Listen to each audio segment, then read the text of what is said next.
you eventually interpreted to be him warning you not to jump into the pit of snakes.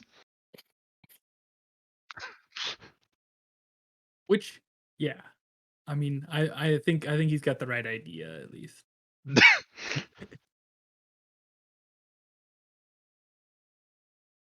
But yeah, that is where you left off.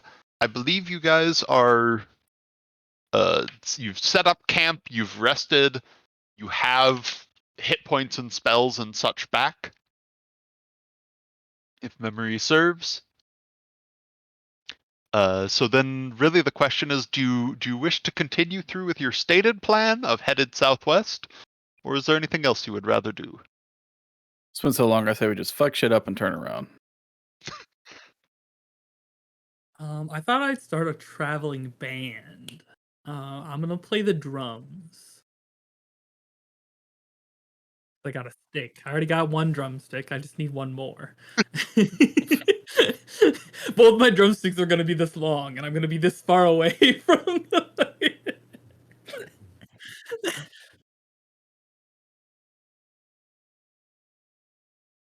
Wait, Colin, is your camera on? No, which is my next Okay. step. Was I need to go grab my camera. I forgot. Okay. Also, I hear my tea being done, so I will be right back.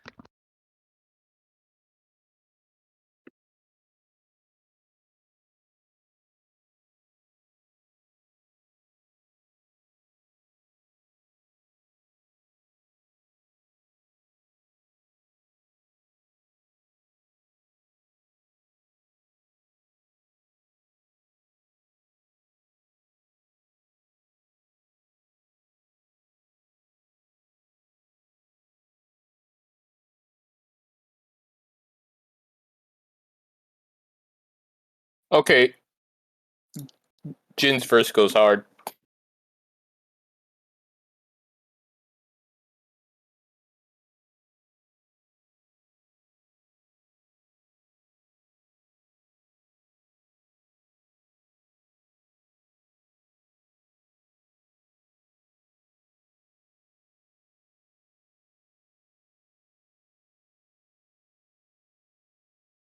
Dooms has that, I think, or used to have that in the other group, right?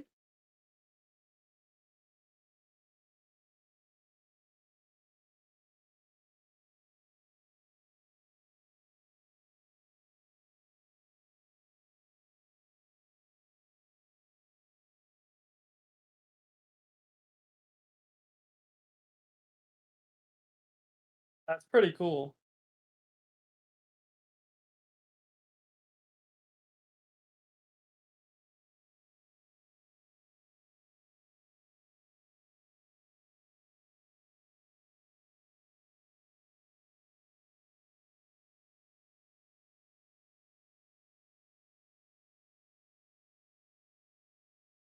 But yeah, I'm pretty sure Dooms' like main D&D Discord has the Avaray bot.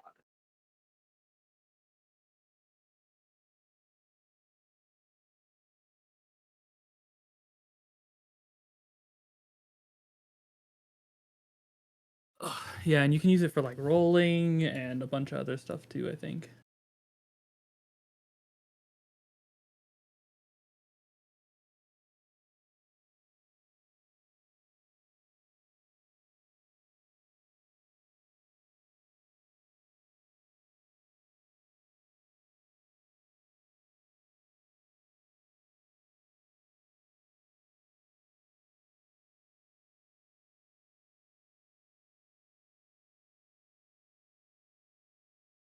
This is Avery.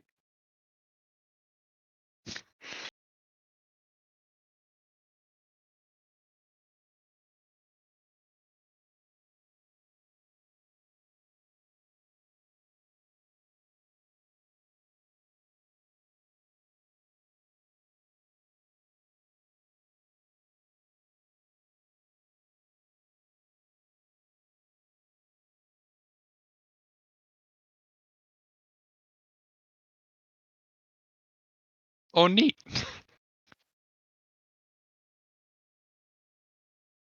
Also, we can go ahead and start. I'm working on the camera thing in the background. All right. Oh, shit, Pathfinder's in it. Sorry.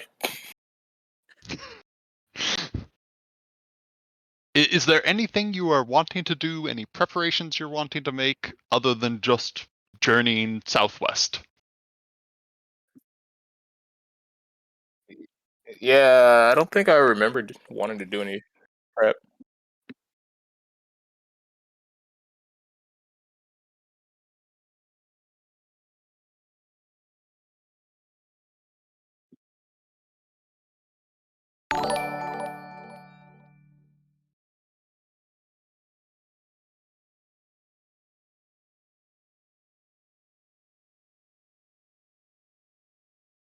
So whiskey in particular, you heard. Yeah. I'm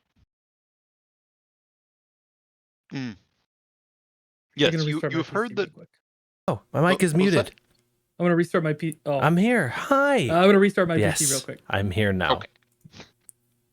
Hello, Impachi. Thank you So, for the raid. We're playing Huda D&D. Imgraf, the captain of Thank the, you. your I of wouldn't like have the realized. camp that you're headed to. How You are you knew that doing? he has a weakness for whiskey. Yeah. And that the camp is quite well fortified as far as bandit camps would go. Right. Perfect. Because I can't make whiskey, but I can make poison. That's the same thing. Yeah, same thing. Sick. I think we're just traveling on. Yep. We needed to find a way to cross this river somewhere, right? So I guess we're probably just traveling like south along the river. Yeah, probably. I revealed it slightly preemptively, but as you can see here, the river quickly takes a curve which allows you to continue your travels without trouble. Oh no, you lost another tourney. Hey, at least you're in the tourneys, man. That's very cool. Yeah. We're here. Let's do. Yeah, we're at over here, and we're traveling. I was looking at our characters at the top. Oh, yep. So if we make our way this way, I guess we're probably on the 10th now, right? Yes, it'll be the 10th. 10th day. Save settings. Nice. Listen, Impachi, the fact that you even are going to those and like qualifying and shit is top tier. As you're traveling along, it doesn't take you too long. I would never. Moving along, keeping sight of the river to both give Wave an easy spot to refresh, and also just to keep your bearings in this heavily forested area. But you eventually see the river begin to sort of thin out as you see what almost looks like a little island in the middle of One the of these river, times, my man. half island, You got half this. kind of a dam. It's hard to tell exactly what it is at a distance, but it seems to be something that's at least making the river somewhat traversable. I will DD show sick. you. We're just getting started. We haven't played Pathfinder in like it's been a little over a month, I think, at this point. Yo, wait, he has a map? That's kind of sus, Doomer. Whoa. It's a little. Uh-oh. It's a little. Hey, why is there a save point? I just got all these potions out of nowhere. That's so cool. See. Okay. So Look, there's ignore a the fact small that you are family tiny on stranded this over map. there. We must need to fight that group. But as you are looking around, you happen to spot just like a number of, especially Kalat. I believe you are the one with survival in the group. Yes. A lot of claw marks going up and down the beach around this area. It seems to be decent sized, probably in the realm of a, in game terms, medium sized creature, roughly man sized, give or take a few feet. Just for my friends, which side of the beach are we on? Oh, I will think I ping see. you guys down. Did I? Oh, I need to swap one of these. I do bestial.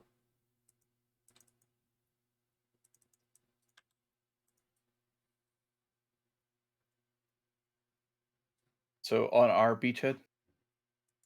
Yes, though taking a moment, it looks like you can see it on the other as well, and also all along the middle islands. While it's not a bridge, it seems to be a bunch of rocks and sticks and such that have been kind of piled up in a way that makes a bit of a dam and would be a traversable part of the river, although would still need to be moved carefully for sure. My character has so many poisons and shit. And the current here otherwise pretty not safe to traverse.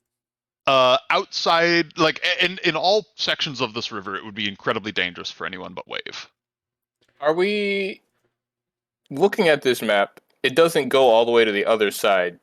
So, is that It's not all the way across, but it is enough where at this gap, it looks like you'd be able to make it work. okay? I just didn't know if it was like, okay, just assume that it goes all the way to the other side. Yeah, or... it explicitly does not. It's like there Okay. is a gap. You're gonna get wet, but you're gonna live, unlike most of the river. Okay.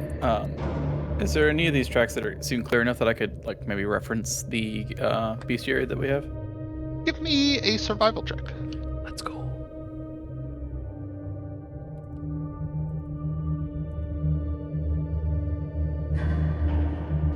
I wish to survival.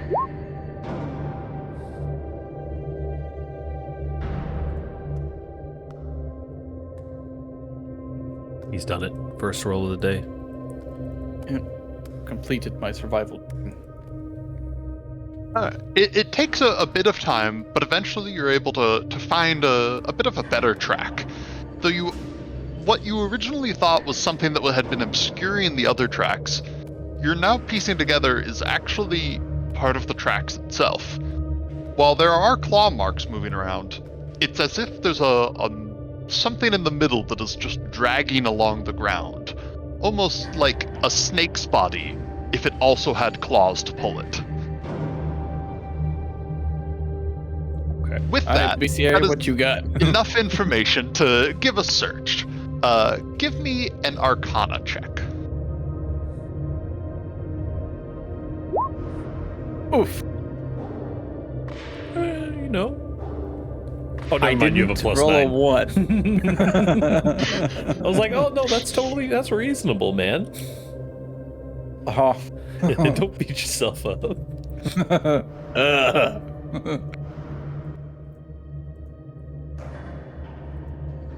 You're looking and you pause for a little while on the Glorian snakefish, but it's just not quite adding up. The claws are the wrong shape. There's three claws instead of 5. You don't think this is what you're looking at. Stupid book. So, It'll be useful one day. is there something that indicates specifically that it's more snake-like and not like some kind of creature pulling a sled? There's a slight side-to-side movement in a snake's manner, but Okay. it could be pulling, but it fits more of a natural movement than an object. All right, guys, trivia time. What has claws that pulls a long snake-like body? Probably reptilian, but I can't really confirm that. Anyone may make the knowledge arcana with info shared. Okay. Also, don't tell me it's this. Hold on, the picture of the snake that just didn't match. Pretty sure that it is a dwarf werewolf with a limp.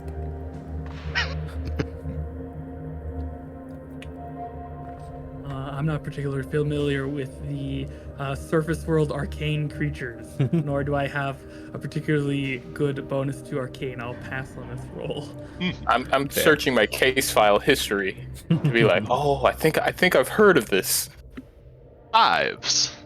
Up in Brevoy, a couple of years ago, you were dealing with a case where 2 teens went missing, and tragically, they were never recovered.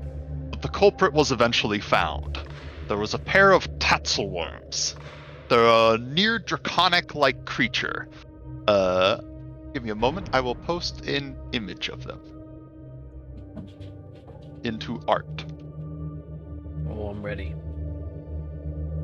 They vary greatly in size, but they generally are a draconic snake-ish body with two, admittedly larger than in that art. Perhaps this artist had a certain fondness for the tiny arms, but you know most of them are larger than that.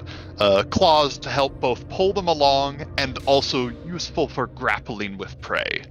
You know that they are predatory creatures. They are above animal intelligence, but definitely nowhere near a human's. They kind of tend to adorable. be the ambush predators.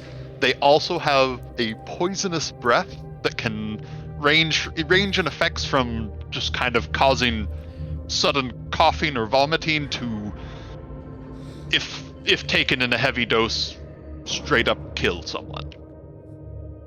You also know that they tend to nest along rivers, where they will build small dams to warren beneath. This looks just like one.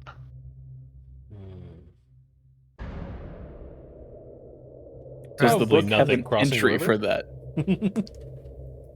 Sorry, you both spoke and I missed both of you. All three of us. Go ahead, go ahead. I just said it's Nice. probably nothing. We should just cross, I think.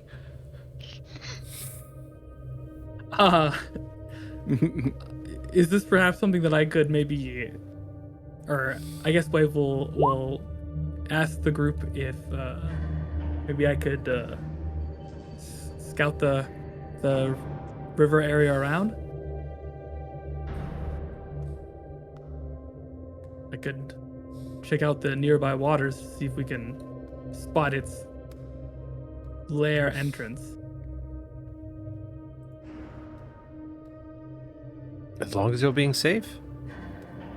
Didn't Chuck a grenade Does- down there. doesn't the information that we have indicate that they are burrowed underneath the dam? Yeah, but we don't know yeah. where. How do they get out of the dam to attack passerbys? That's what I'm curious to know. Maybe if I could spot where it pops out of, if it has like a built-in hole or something along the dam somewhere. I'm gonna go ahead and get a little bit of preemptive action here. I'm gonna apply my leaden leg poison to my claws. Remind me these- what that one does. It is this one.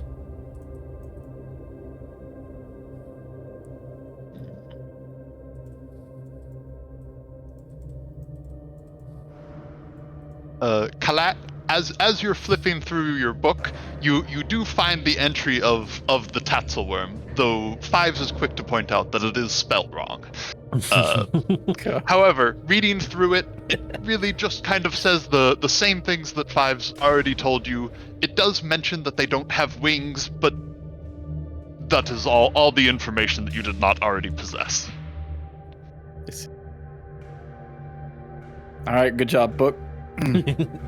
Shuts it, puts it in his bag, and just stares at it. This book has been a very effective use of our gold. Yeah, or your gold, sorry. It did come in handy with the boggards. It's mostly for peace of mind, you know? Like, Uh-huh. Just roll above a 2.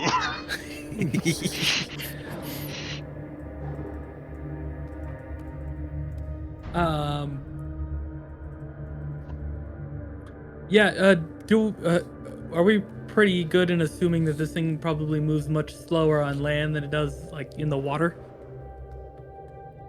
Judging by this picture. The With- picture kind of indicates that, but I don't know how. With that... Fives' info, you would know that it's about as quick on land, in water, or even in particularly perilous terrain. It can climb just about as easy as it can walk and swim. Yeah, okay. Never mind. All right, well, I'll pop in the water and start sniffing around. See what I see with my eyes. All right. Give me a perception check. Also, do you enter to the left or the right of the dam? The water is going this way. You did that on the GM layer. Whoops. Yeah, I didn't see which. Water is going this way. Okay. I'm gonna come down into the water here and check out this area, and then come around here and probably like that. That's my path. Give me a perception check, and if you're trying to do this stealthily, a stealth check. Okay. Also, while he is doing this, where are the other three of you? Are you going to be like still where you are currently on the map, or are you moving elsewhere? I'll I'm just gonna probably move up. try and move over here. Yeah. I Just will. chill. I chill in the underbrush and remain stealth. Additionally, all three of you up above, give me a perception check. Perception. I'm good at these. I can perceive.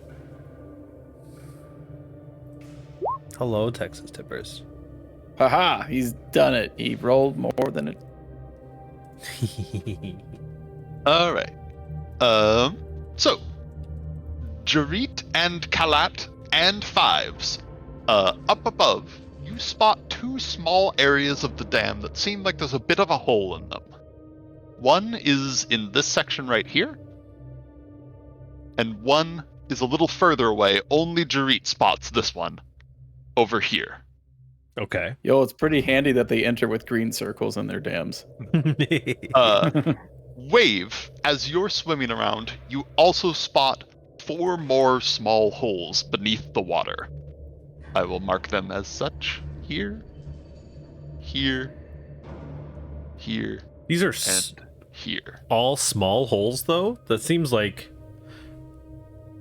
these are. They definitely seem. To clarify a bit, as you're looking a bit more, it seems like there's perhaps a larger opening that has like 3 more sticks just sort of laid over on top. So it visually is a lot smaller, but any creature with any amount of strength could like push them out of the way in the process. It's a disguise rather than actually building it smaller, I guess is the way to put it. Okay.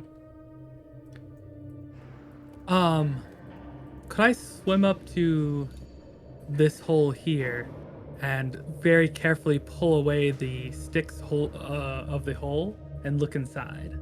Okay. You have dark vision, right? Yes. Okay. It is quite dark, being both underwater and then under a dam, but that does not impede you. Poking around a little bit, you can see that it immediately just snakes off with like a sudden right, and then goes about 4 feet down, and then takes an abrupt left. You're unable to really see into it, unless you wish to press a little further. My urge to just like climb down this hole is very high. Probably not particularly effective or useful in this scenario. I'll pop up to the surface and mention that there seems to be 4 more holes scattered about. Maybe we could try and cross very carefully.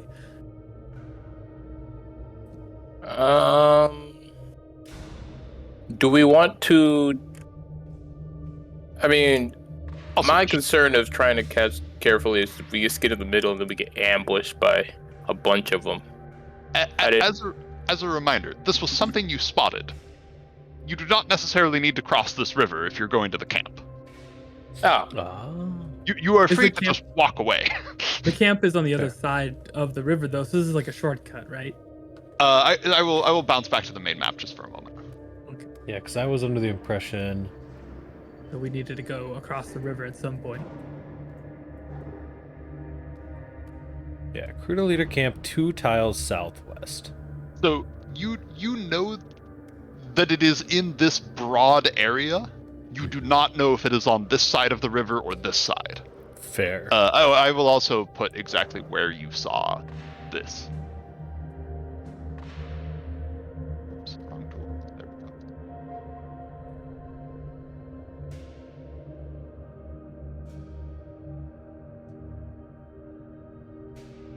That is where you are right now. You have not gotten through much of any of this area, so you're not really sure where it is that you need to be. just that it's Okay. in the broad zone. Do we want to explore this hex in the area before we cross the river? Yeah, I think so. We could come Yeah. back to It's this. This seems like peak, not just murdering all the wildlife in the area, and instead maybe trying to look around some more first. Instead, murder the tame life. Yes. People are the animals, or Yeah, yeah. something like that. People are the animals. What if That's science the- but bad? The lesson, there's like people versus the other people, or people versus God, or like all the different story. Yeah, this is Man people versus are the man, animals. man versus himself, man versus wild. This is people are the wild. People do be kind of wild, though. People be wild. All right, yeah, I agree. Let's explore the rest of this, and then after that, when we come back, we can throw a bomb on it and maybe Yeah. get them all to come out. Cool. We do have a bomb user. All right. Give me one quick second.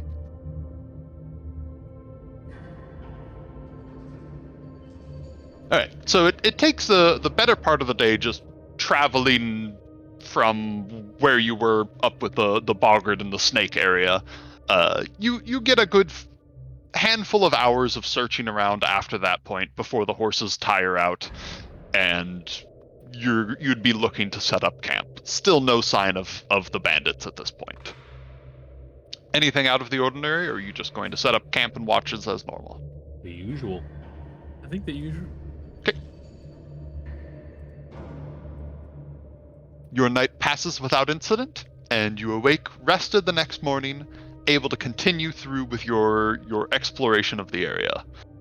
You comb through the forest, and you do indeed find that this perhaps is not the right side of the river. Either that or the directions you were given were incorrect. Okay. You may mark this side of the river of the hex explored. We also didn't find any other ways across the river. Just that one. Not in this hex or this one. Okay. Though you do find that the river curves greatly, continuing on this way. No, this might just loop back up into the Thorn River potentially.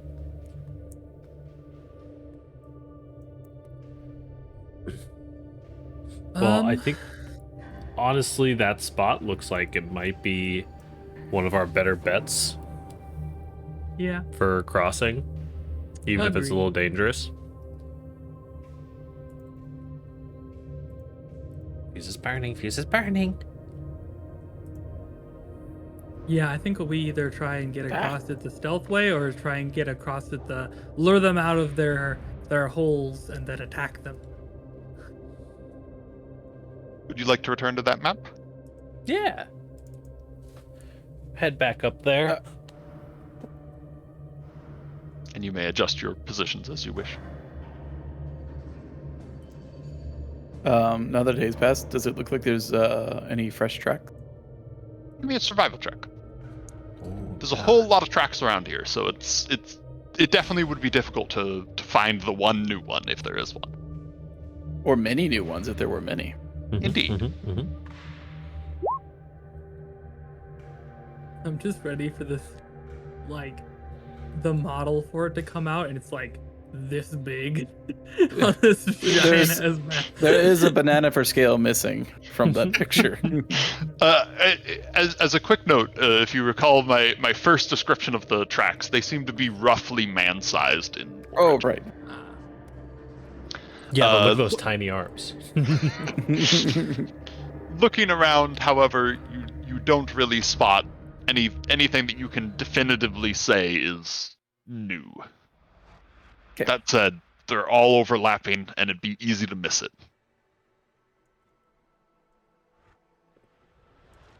Well, we can set off an explosion if we would like. I just don't want Question, to destroy our bridge. Yeah, we'd probably want to keep the dam intact, right? True. Why don't we just send one person across? Not it. I'll go. Oh, Worst comes to worst, I can maybe jump off into the water and escape. True. That's pretty fair. Also, if you would like, I would say a crafting check could be used to try and get a better determination of how sturdy things are, how much it could take some rumbles. I think we're gonna avoid the bomb route. I think though. targeting Well- the bridge specifically with a bomb. I guess I'll just look at it. Ooh, he's so good. How is he so cracked at crafting? Get out of here. I don't know. I have a plus 10.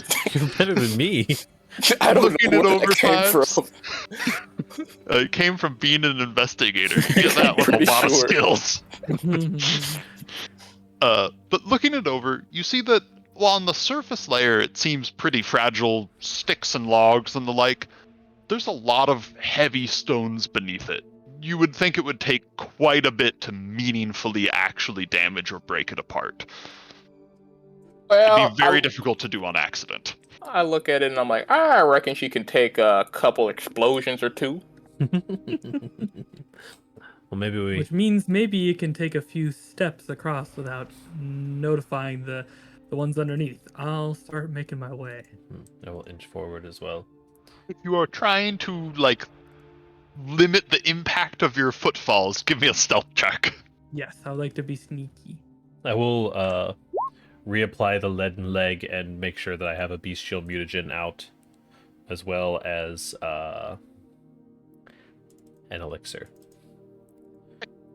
Wave, you make your way out onto the dam. You are met with silence, other than the rushing river, that is.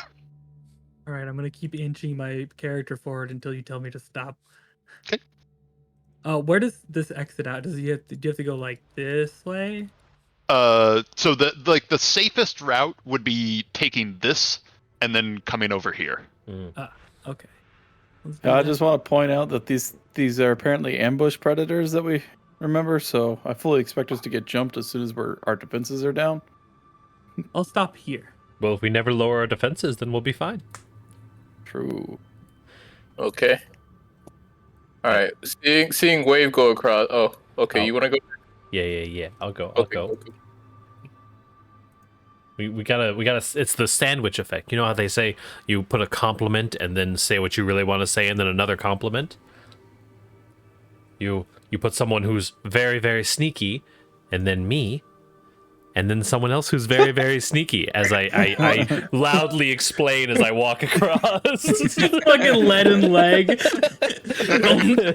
Thunk, thunk. All right. All right. Gerrit, Yes. Yes, sir. at this point, you just like feel beneath you some slight rumble as there is movement below you.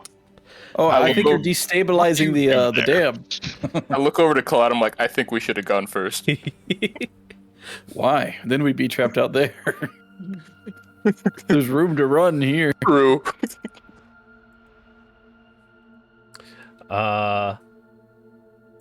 Is there anything like immediately happening? There's like a brief movement and then it's stillness. Okay. Oh, it's just the weight load shifting. Yeah. It So try definitely wasn't like stomping less. directly beneath you. You don't think it's quite from your weight. Wave's like mentioning to Gerrit, this way, this way, this way. Quick, quick, quick. I think I'll just try to move across as quickly as possible at this point, and probably go ahead and just drink my beast shield mutagen as I'm getting boogieing across. Everyone except Gerrit, give me a perception check. Everyone but Wave has disadvantage on it. Okay. Oh, that didn't ask me. My homie.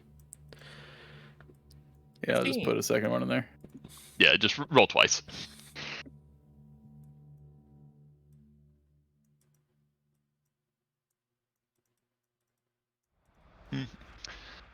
Keeping your eye over the entrances you've seen, and also trying to keep your eye on the underwater ones as well. Wave has definitely a lot more proficiency with just internally counteracting the refraction of the water than the rest of you, and is the only one to spot a head of a creature emerging from this one. As I will bigify it for you guys. They're so cute.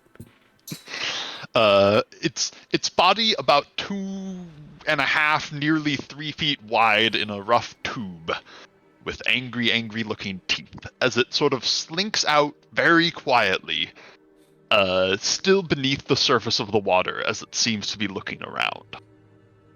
Well, Is looks there like any it was safe immediate for action him. from this? Looks like it was safe for him to cross. Point out. I guess. I've been like frantically pointing. Frantically pointing. When it is pointed out to you, the rest of you are able to spot it as well.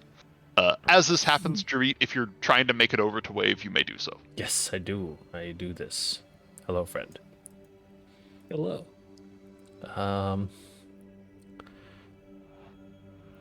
We've got a problem. I think they should just book it. Yeah, I'm gonna try a speed approach.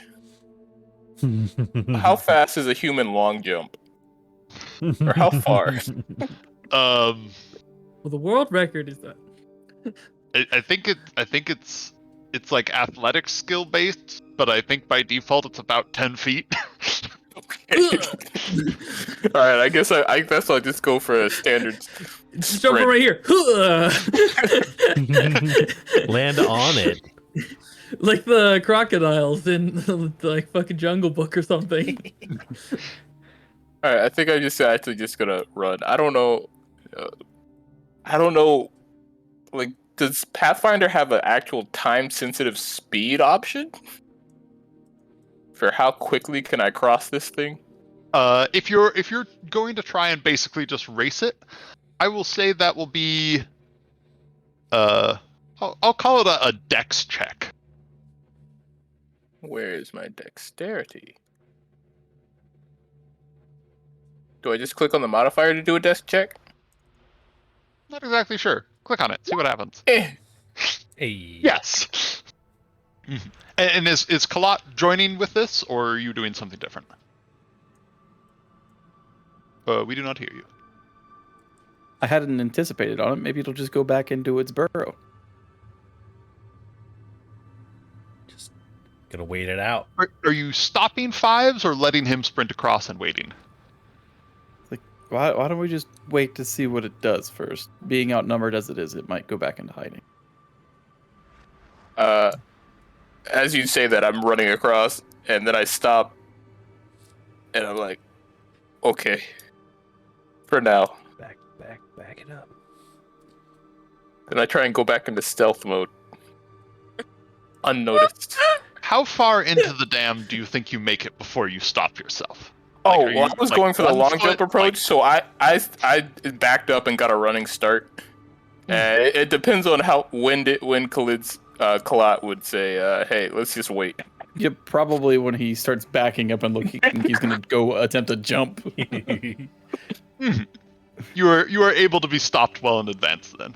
Okay, back into stealth mode with a 25. Is anyone doing anything, or is everyone just waiting still and silent? Watching. Chill. After a few moments, you see the creature dart back inside. Out of sight. Out of mind. Yeah. Harmless. No Must have longer been the wind. exists.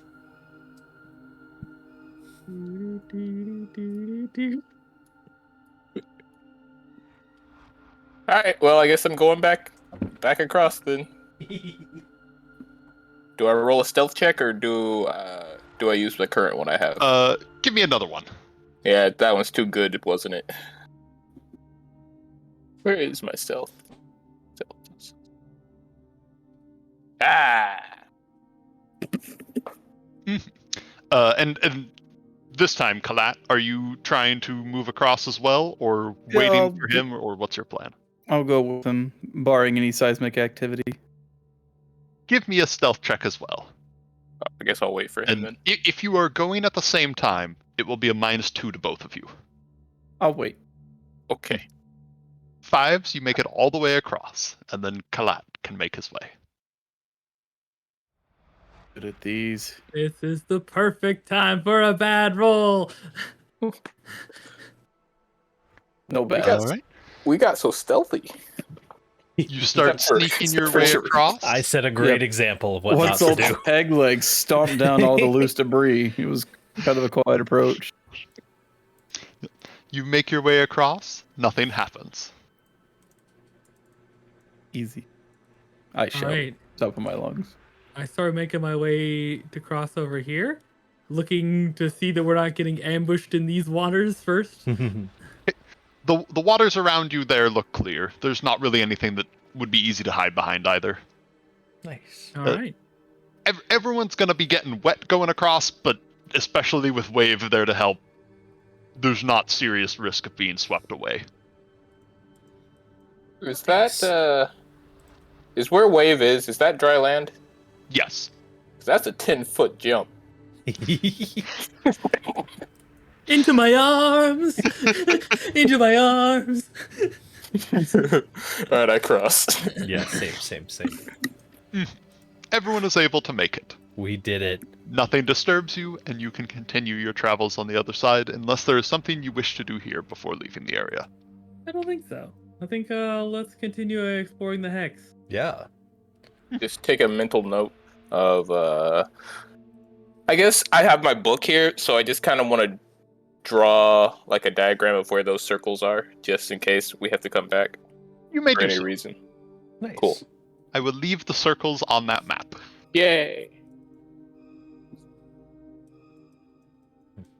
And I will reveal the rest of this hex. I bet there's trees. Whoa, no spoilers. There are trees. Yes. Yeah. The surprise was ruined. Damn. How great would There it have was a been if there dam. was no trees, though? So, making it across to the other side, you get a short bit of time making your way through before you spot just a foot-worn, boot-worn trail that seems to be... You kind of pick it up just a few minutes after crossing the dam. It is likely the same route that they have taken many times, you would guess. It is leading like this way from the dam.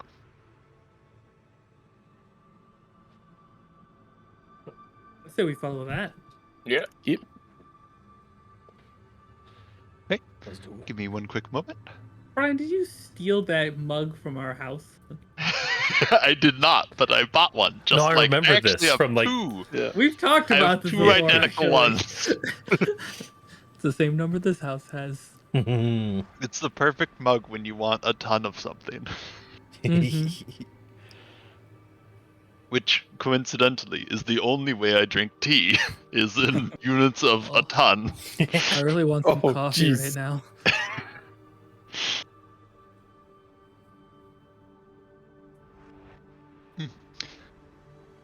Okay, so, you continue along the path, and then eventually up ahead, the terrain gets as you get a bit further out from the river, it goes from being relatively flat to kind of hilly, a little more rocky, though the forest is still in full bloom even still.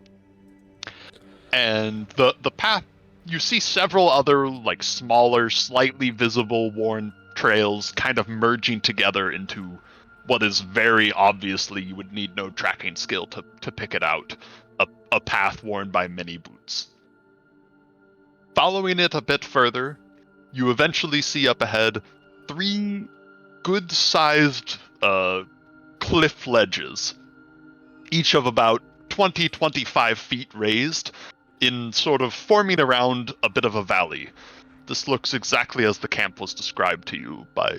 I don't recall who described it to you, but someone did. I remember this. I think we Oh, stopped God. at Cirlo's camp and talked to him. Yes, Oh, yeah, that sounds right. I will let you know that if there are any people on this map, they are not visible. Just like the map, you are too far away to see people, but I will move you to a map so you can see what you're looking at. Cool. Yo. Also note that the black lines Oh. are me just kind of extending out cliffs that didn't quite fit on the map. This is so pretty. That is so nice. This is a very nice map. It looks as though the kind of main path that you were on is this southern one right here.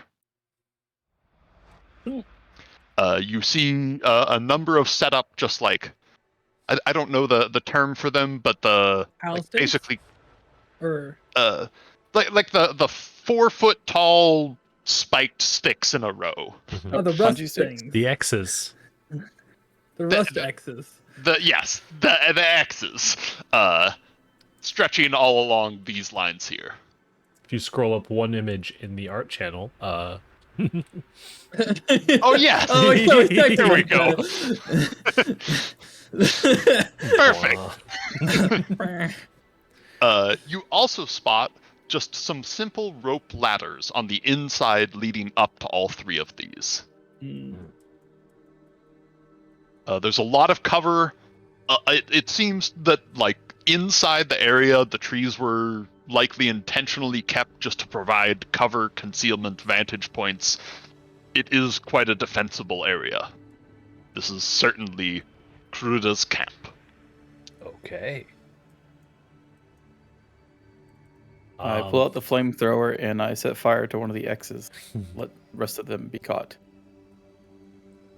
So we had talked about poisoning some, whiskey was what he enjoyed, or wine? Whiskey or wine? Whiskey. Poisoning some whiskey and somehow smuggling it into Kruda's camp. Yeah. We talked about nothing else. I don't think we came up with the other ideas. Yeah, we were kind of waiting and seeing so we could kind of get a good lay of the land.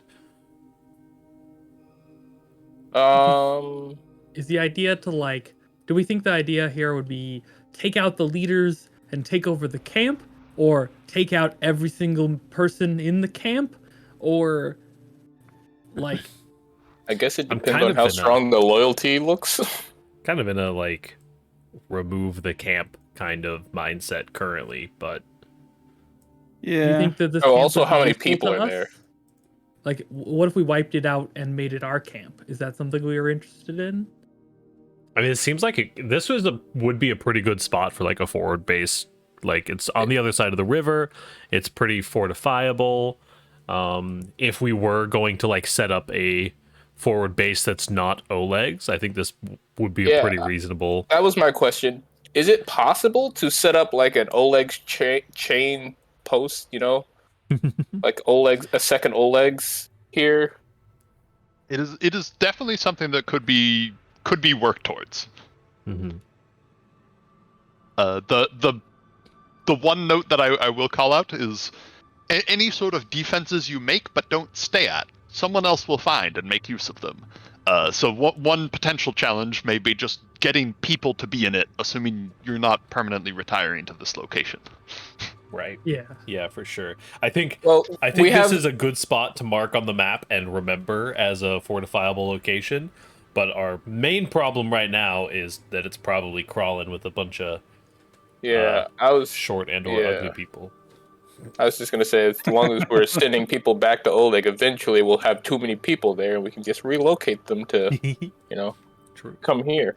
Also, and I gotta start assume next that fight. there's scouting parties that probably leave from here. There's probably people transporting information and goods leaving from here. We could really case up this place and spend multiple days in this area, taking out patrols and doing that kind of stuff. Or we could rush the camp, or we could do the poisony thing, or some combination of all those things. Does any of that stand out as good? I think scouting and seeing if we can find a way to get some poisoned whiskey into the camp may be good. if we I don't want to happen rush come into the camp across- without. Yeah, like if we happen to come across a whiskey delivery like walking past us, that could be something we could capitalize on for sure. I have some like immediate thoughts of like this hill specifically, being kind of I can picture this being a pretty good like vantage point out into the rest of the camp. I assume they're using these hills in their defenses to an extent. Yeah, That that's might what be the something we ladders look would at. indicate, I think. That's something we look at when we're doing our scouting. I'm definitely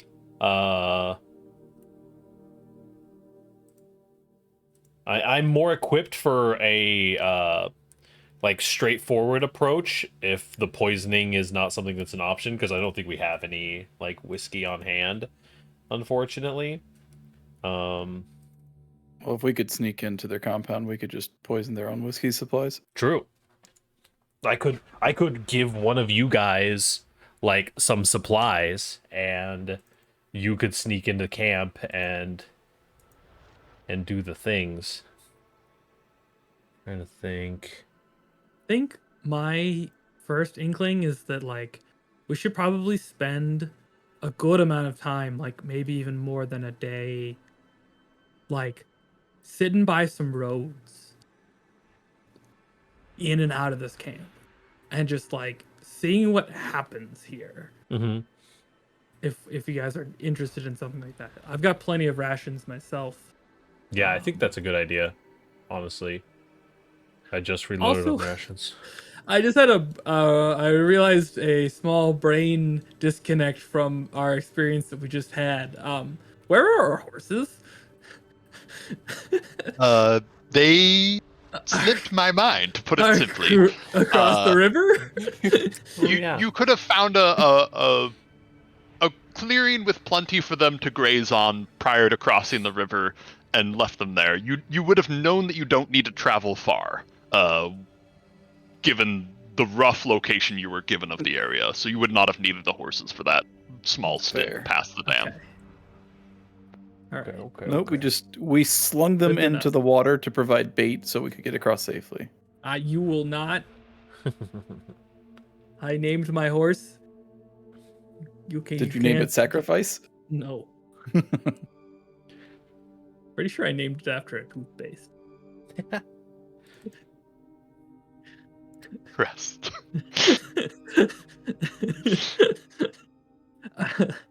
All right. So what would we need to do that activity? So part of it is kind of a question of how much, like, on the more knowledge but more dangerous slider, where are you wanting to place that? Like, the closer you get, the more invasive you're snooping, the more you can get out of this, but also the greater risk of being seen. And also, are you trying to position yourself in, like, a place ready to take an ambush the moment you see an opportunity, or are you, like, trying to be as distant as you can, like, this is not at all intended to go down in a fight yet? My thought, which correct me if you guys have different ideas, would be to spend the starting time farther away from the camp in a less dangerous situation where we're not expecting to ambush anything. Just seeing, is there like 20 people that leave this camp per day? Or is it like one small group of people every 2 days? Or something like that. And then once we find that information, move to probably ambushing a patrol or a scouting party or something like that.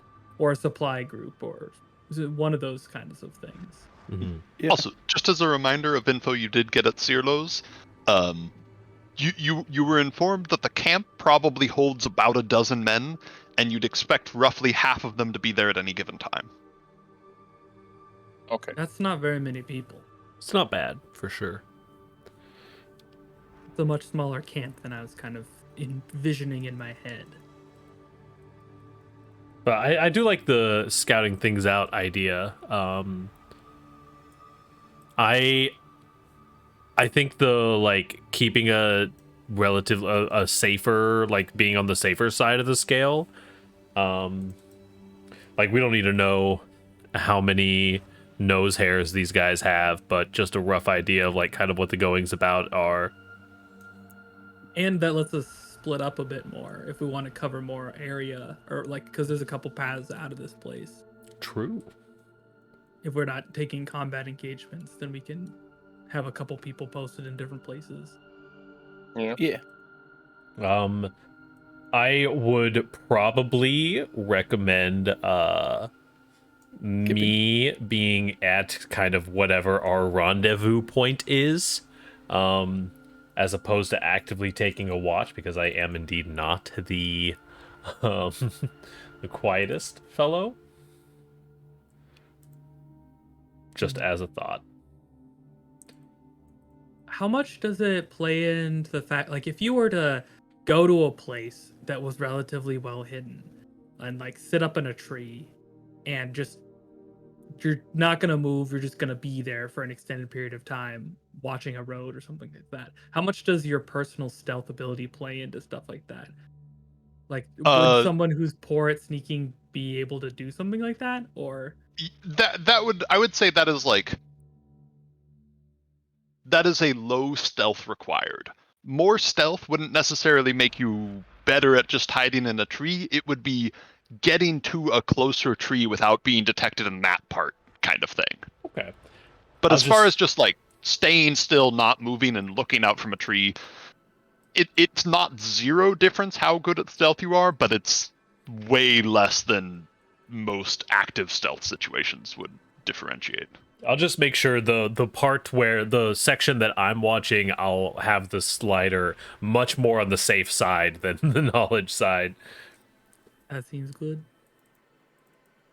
I think I have decent stealth, so I'll try and get a little bit closer. I'll Yeah, probably same-ish. like if we fan out and we're to like select sides, maybe I'll go over here on the west side. Just to give a quick note as you're looking through this, this one is by far the most traveled. This one is a distant second. This one not too far off from the second. There is not even enough movement through here to have made a foot trail. Okay. Well, it might be worthwhile to put me on the quietest path then. Yeah, so you can just do your daily preparations all day. I'll set up a small thing up here in the north, taking a wide swath around. And we will rendezvous at night. I'll try and get, close to here-ish if possible. Right. So just as a bit of context also, this is kind of your view from like super far away. You can't tell where people are. This is like the Omega safe viewpoint is what you currently see. If you're trying to get close to the camp itself, that will be potentially stealth and perception type rolls. If you're trying to get like anywhere even visible on this map is going to be considered close. Yeah, I'm thinking more like, like an hour's journey down the road kind of thing. Because most of the time these guys are going to be probably taking the roads to places, so there's no need to be like being here versus being an hour down the road doesn't really make much of a difference. Very most fair. likely. So that's my plan. Yeah, I agree. I'm planning on being as safe as possible, not doing anything that requires me like sneaking up to the camp or anything like that. Yeah. Okay. Let's see. One quick second.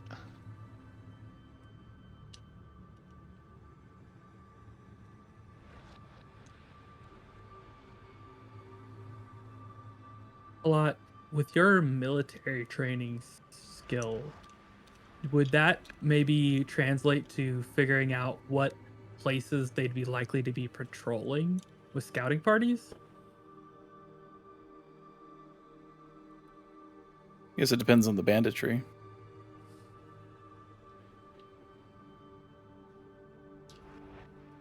But yeah, I can maybe, instead of like hovering an entrance, I could like find a scouting party and keep like a good distance from it, but maybe like monitor for directions that they leave camp from. Mm-hmm. Mm-hmm. I'm pulling you guys to the main map for a moment. Transmute. Right here, this is the camp location itself. You may be Right where? Whoops. Right here. Hey. That Oh, hey, a icon. little camp. Yep. So that camp, the one that I said was the main trail, primarily just following it out a bit seems to be going. It kind of splits off. Some just go to the river's edge, and some make it essentially just where you came from, back towards the dam. The left trail seems to be coming out a small bit. It splits off a little, but the bulk of it kind of takes a turn up, heading off this direction. The other right trail seems to pretty quickly split off. There's not really once you get more than a half mile away from the camp, you can't even tell. It seems to be very inconsistent. One thing you do spot, however, is that there's a number of small blood trails and signs of something being dragged. It looks like that, signs of dragging back an elk and things like that. Perhaps that's the main area they hunt in. On the north side, you don't really spot anything. Travel is very little, if any. Okay. I guess I'll post up on blue. All right, I'll go to red. Unless anybody has any other preference. I'm on that Hail Mary north side. I'm bringing you back to the map again. Okay. Position yourselves just off the map, but in the direction of the trail you're covering. Yeah. We got blues? Where are we? Oh, yeah, that would help, wouldn't it? 1 second. I position myself. I'm inserting myself in the narrative. You're all down here now. Oh, so tiny. Oh, and very tiny. 1 second. Big. It helps for stealth. Yeah, sneaky boys. I shrunk myself. Thank you. Honey, I shrunk the kids. Okay. Stick. Go all the way up. Nothing can stop me. I march straight through the camp. I use my raging charge to break some of their glass windows. And then Do you see that? I don't know if this is a super old clip or not, but there used to be this old skateboarder who switched to doing inside. The context here I'm not gonna be able to get well, but basically he was in his warehouse place where they shot all their skateboarding stuff, and he was convincing his friend that no, if you just aim down your forehead a little bit and push in with your left knee, you can break straight through glass. And the other guy's like, no, you can't. You're a moron. You're going to hit your head. And he's like, all right, you're going to buy me a new door if I'm right.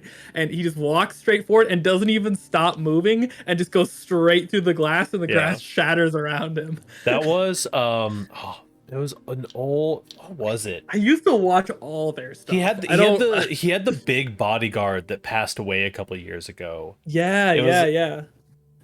Sounds like Bam. It was similar. It was in the same vein as Bam, but it was the scrawny, really short white guy. I think his name was Derek or something. I don't. But anyway, now I don't know if I think about glass. I think about that picture of that guy just literally just striding forward and shattering the glass as he walked through. The confidence. Yeah. The glass only holds if you believe it will hold. The glass shattered due to emotional damage. Okay, so everyone set where they are? Yes. Yes, sir. All right, Yeah. 1 second.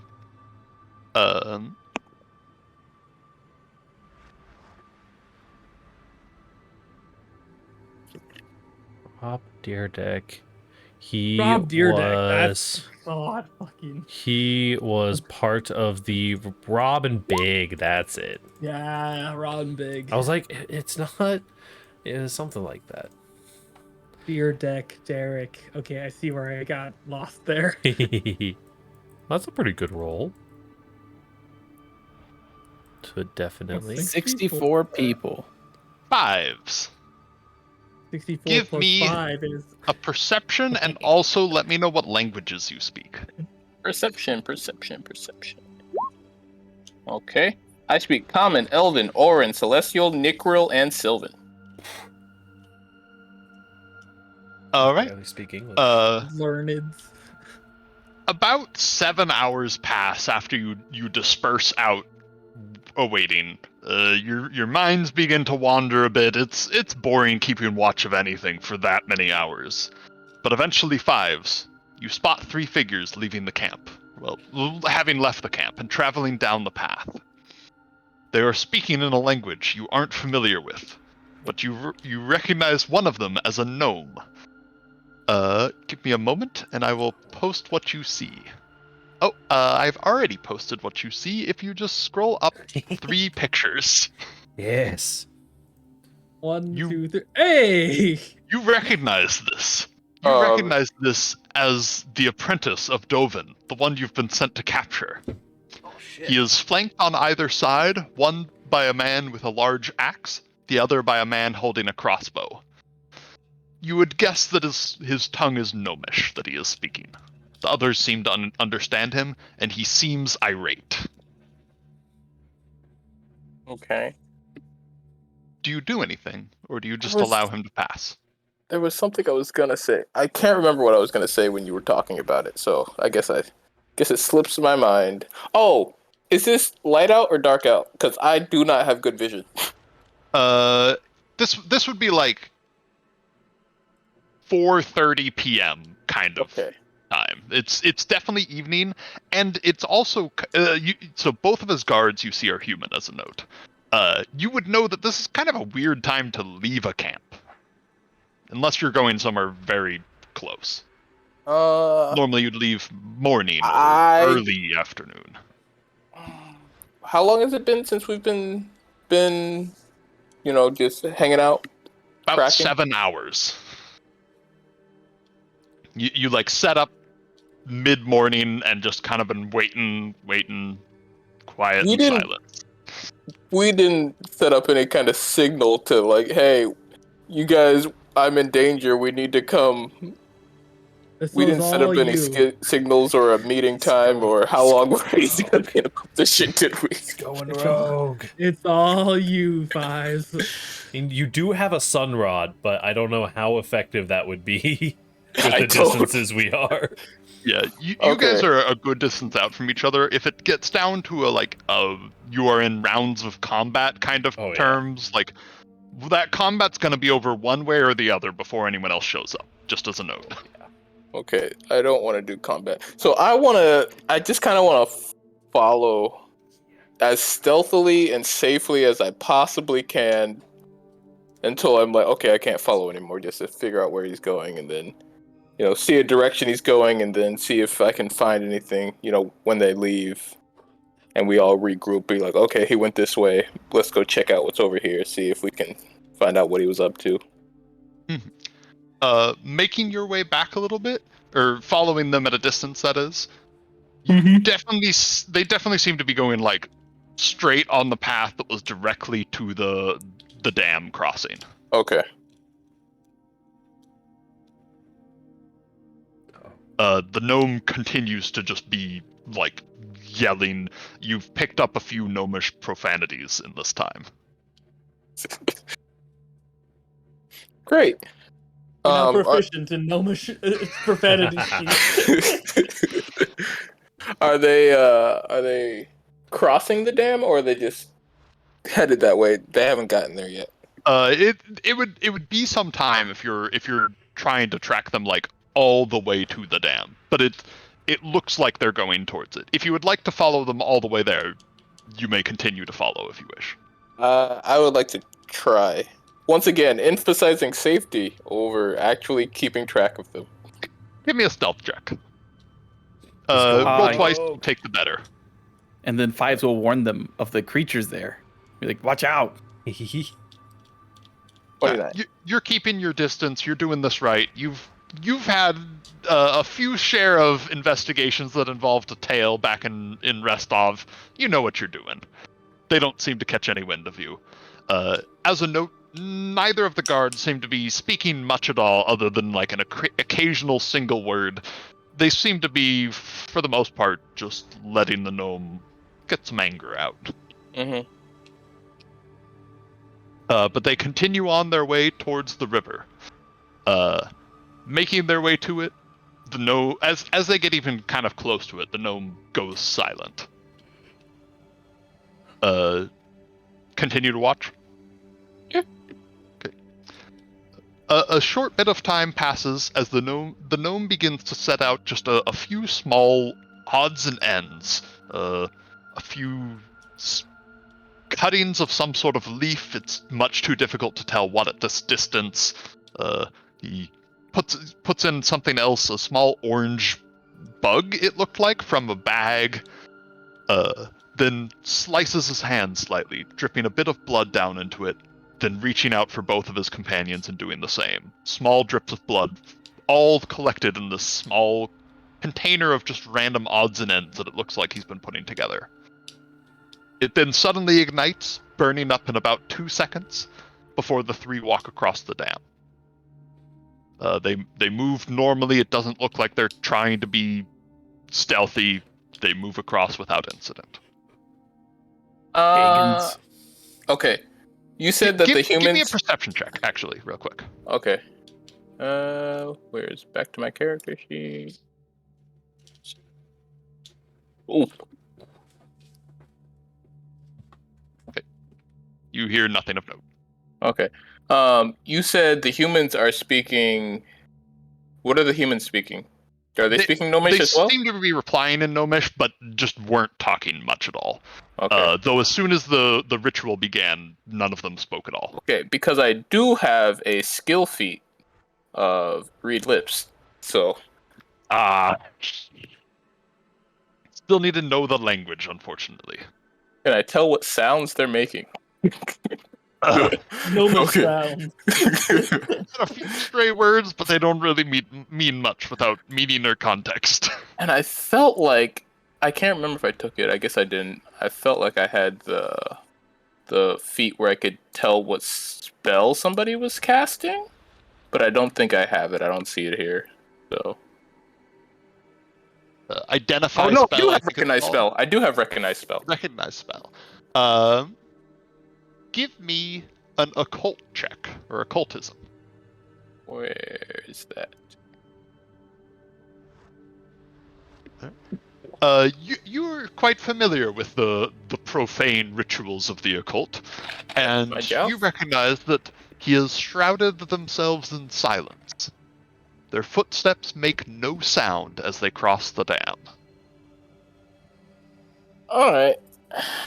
Well, I feel like this is as far as I go, because getting late, I feel like it's been a little while, and I have no dark vision or low light vision, so I'm going to head back while I can still find my way back to the camp and go back to my post. Also, just as a note, the gnome has gnomish legs. They move rather slowly compared to the rest of you, even without horses. Okay. I just feel like that was a racist remark more than anything else.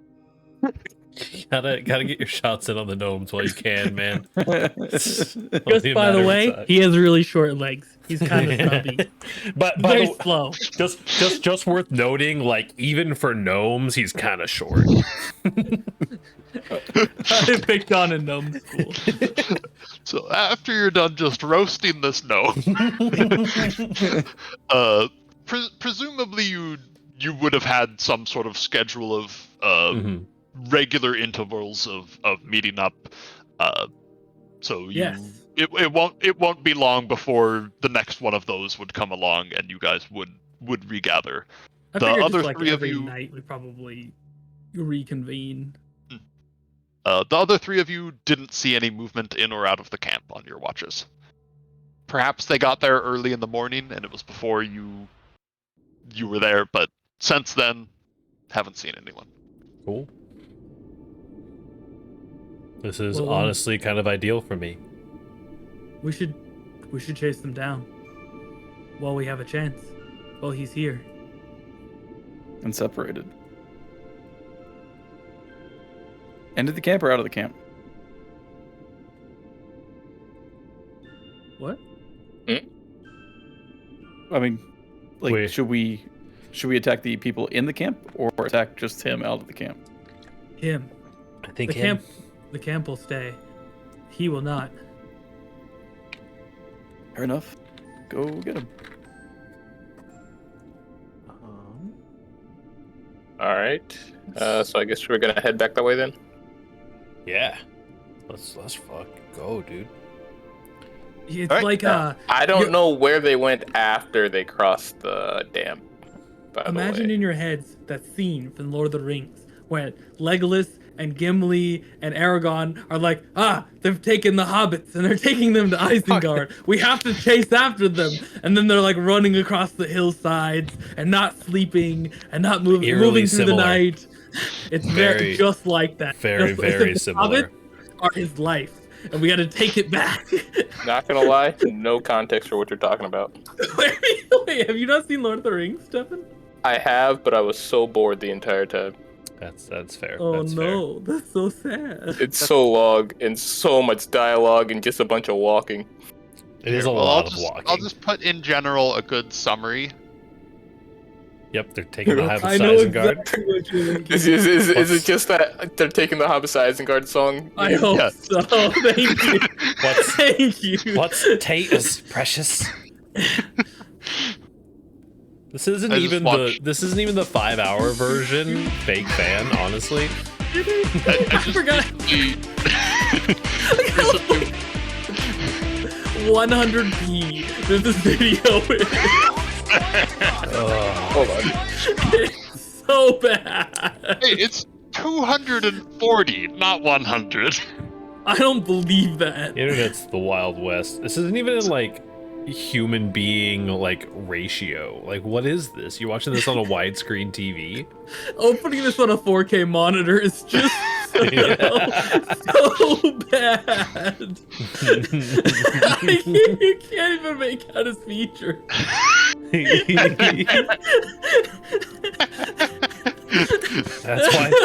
That's why the ladies loved him. The ladies just like, they can't get enough of an amorphous man, you know what I mean? Look into the dark, soulless eyes. I have no flaws if I have no features. Oh my god. I just love, like, how much time do you think this took to make? A Compared long to time. 35 million views. 35 million. Like, some guy just was like fooling around with a video editor. and oops, famous. God.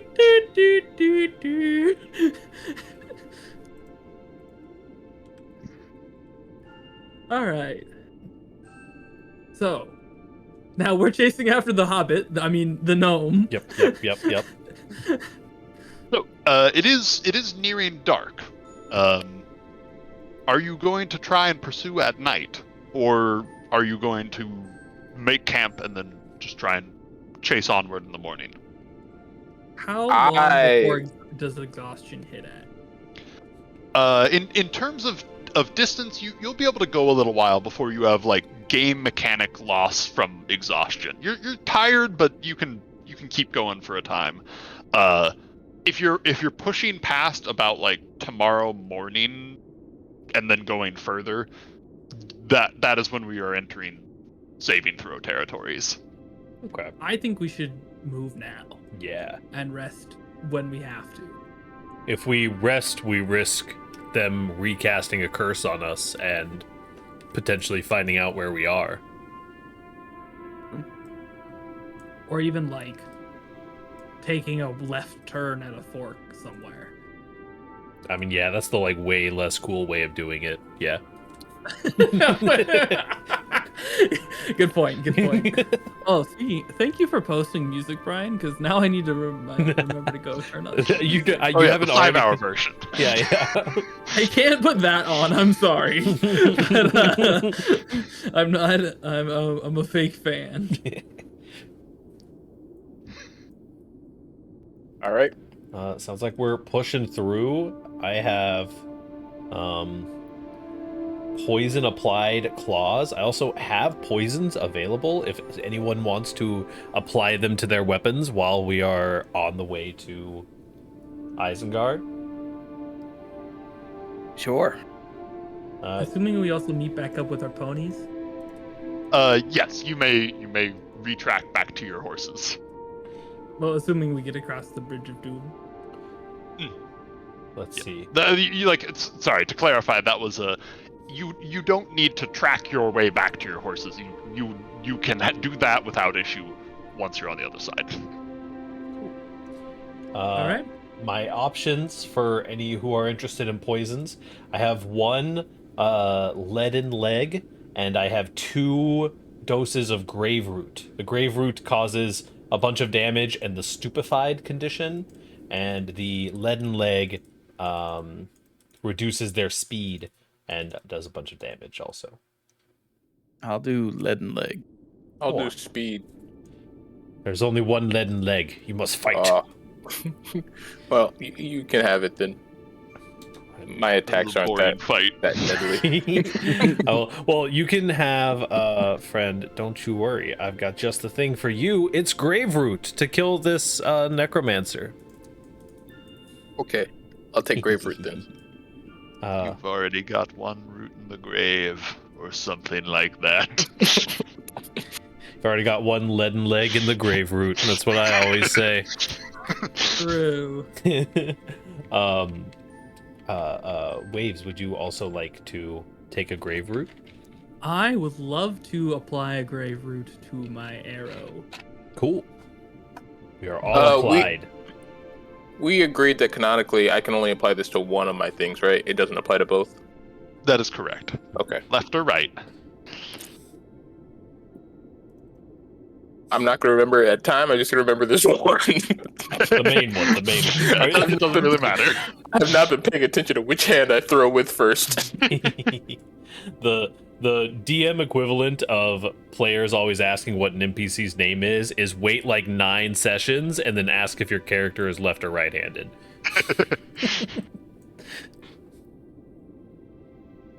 All right. Alright, so you make your way without issue back to the den / dam. Bam. You're on the other side. All right, we wish to be on the other side of the dam. Yes. Okay.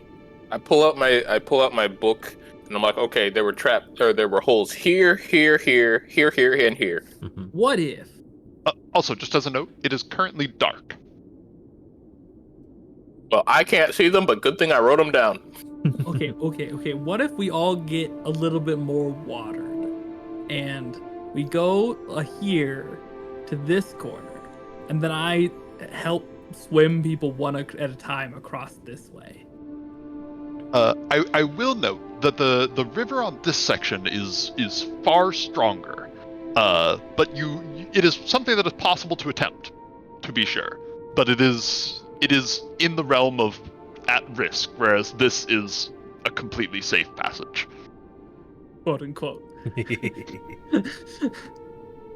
Not strong enough to be like Wave can't handle it, but Wave with the weight of another person is more questionable. Right. Okay, so it's 20 feet. So if I long jump onto Wave's head at 10 feet, can I get the Left train moving at 15 miles per hour, carrying 16 people. Would swimming against the current be like an athletics-based thing, or? Because I'm pretty. Popping up those skills real quick. I'm pretty Or strong. swimming. I could. if it's going this way, Athletics just would be swim with the correct current. Okay. Yeah, I think I would personally at least prefer like a duo swim across to trying to sneak across this. I have way higher chance of success versus None of us are wearing like full plate or anything, right? I have a breastplate on, but That's pretty heavy. But we're also pretty strong. I also have a breastplate on. I say we try And, it. If it fucks up, what's the worst that could happen? You all get to become part of my underwater realm. All right, let's go. So this is trivial. You can move yourself to there without issue. please. What is your light situation? I can make myself glow. Probably I would also, like to turn on the glowing lights. we can I got torches. Torch. I light a torch. How much do you glow? Remind me. Great question. I write that down.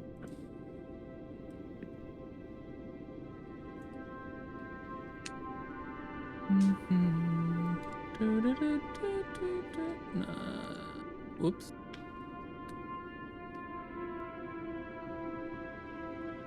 Maybe this says illuminate a 10-foot radius around me with dim light. No, it's actually not bad.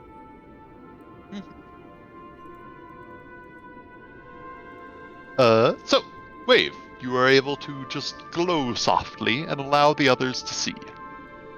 The little like anglerfish end glows the brightest. But I also have just like little speckled spots all across my skin that glow.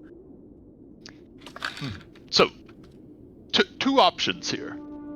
If you're trying to cross the river, if you cross at this point, it is the shortest point. It is the highest chance of success in terms of there's the least water, but it is also the fastest point and quickly gets away from like any sort of easily grabbable ledge if you do get swept out.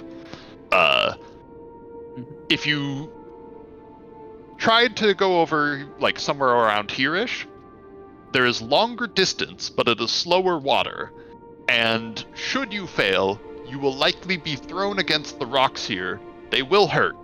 It will hurt quite a bit, but it is unlikely to immediately kill you. And it gives you kind of a chance to grab on and pull yourself up, rather than being swept all the way out to the main current. Which one would you like to go for?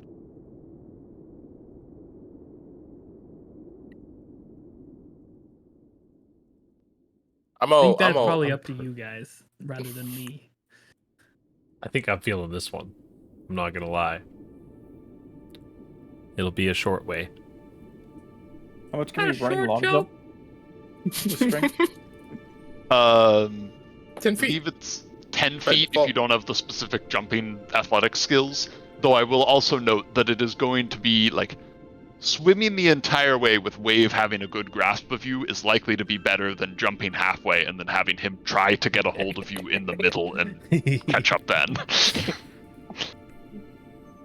I would happily be the guinea pig and take the first leap here. Figuratively. And just to put what I said in a tiny bit of in-game term context, it will be 2 swim checks to make this gap. It will be 3 at an easier DC to make one of these. Okay. Swim being athletics. I'm here And for it. Athletics, huh? I also Both have Wave and whoever you are carrying will make the roll, and it will be average between them. I will say Hefty Hauler will give you an extra +1 to your end result here. okay. Nice. There's also something else I wanted to check for. What's the Pathfinder rules thing? Pathfinder. AON. AONPROD. AONPRD. Fuck, guys, what is this? Okay. There was something else that I remember reading is like one of the traits for the. Oh, I can't spell. Lovely. This thing? Me swimming. Oh, I'm looking in first edition, that's why. That'll do it. Just in case any twigs are Small planes of glass get in our way. Would you like to run into the dam? Bashing charge. Well, I can't actually break the dam yet. It's actually kind of cool the way the force open checks work. It's based on your level of training with athletics. So, like right now, I'm not the best. I can like break through like doors and windows and like thin-ish barriers, but then it moves all the way up to like thick wooden barriers, like stone barriers and stuff.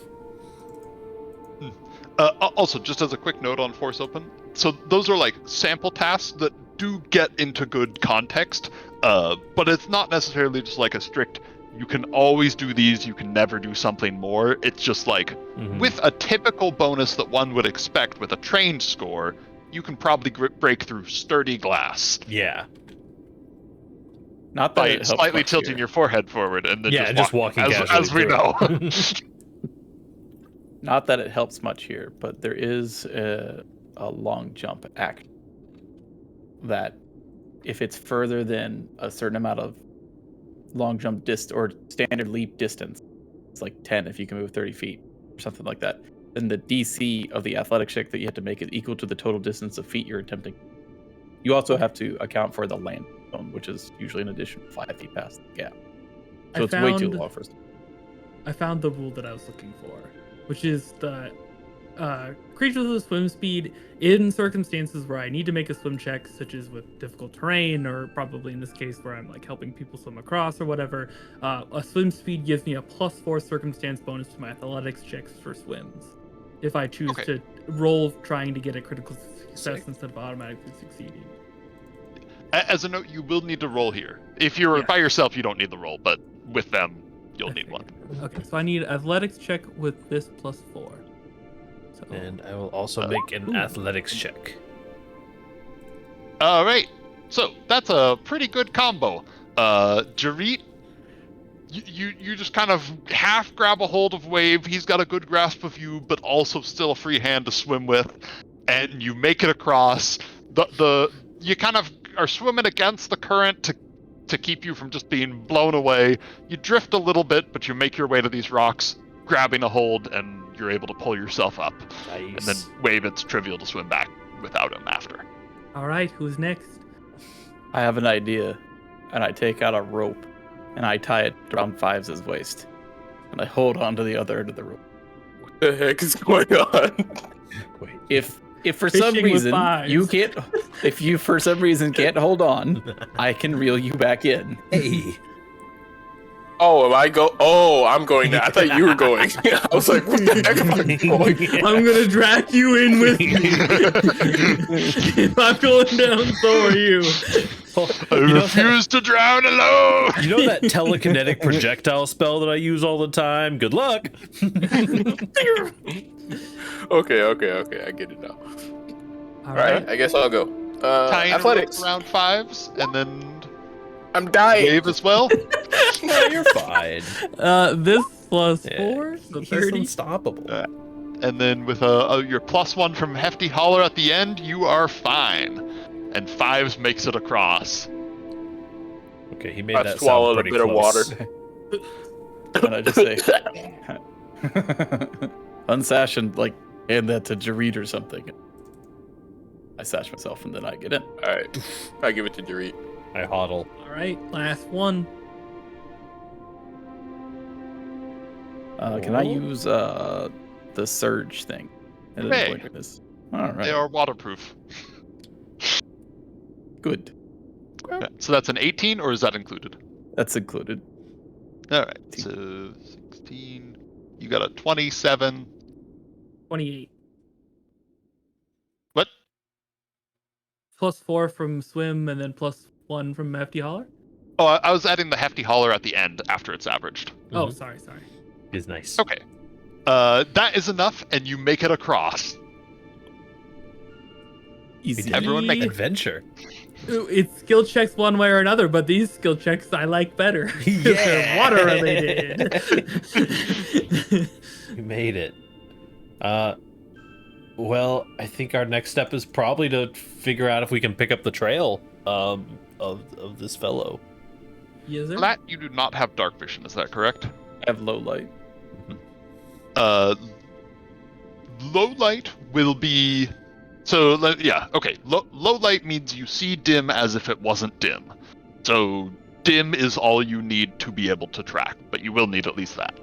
So something like torches or lights. Torches or a glowing fish man or something of the sort. Okay. Come stand over here real quick. Okay. Rudolph the red-nosed reindeer. Not wave, sorry. Kalat, give me a survival check to try and pick up their tracks.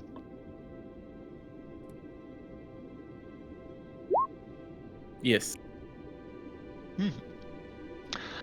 Making your way through at night, you eventually, just scouting around the other side of the dam, you pick up two heavy armored boot footprints, or two pairs, that is, and one much smaller boot footprint, perhaps halfling-sized. Just one. You can tell that these are not the worms for the lack of the claws. I say we follow these. Resident nature expert. Interesting. I'm learning so much. It seems like the correct decision. All right. Give me one quick moment. And we're still silent on them certain. wearing boots.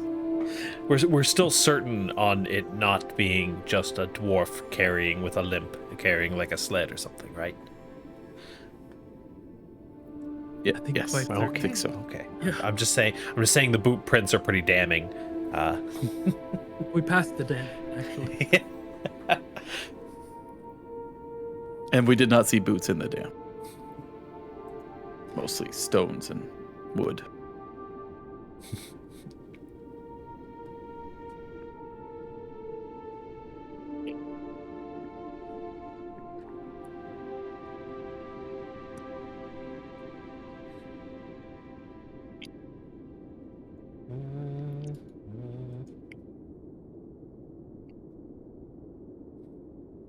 I'm gonna take this moment to restart my computer real quick again. Okay.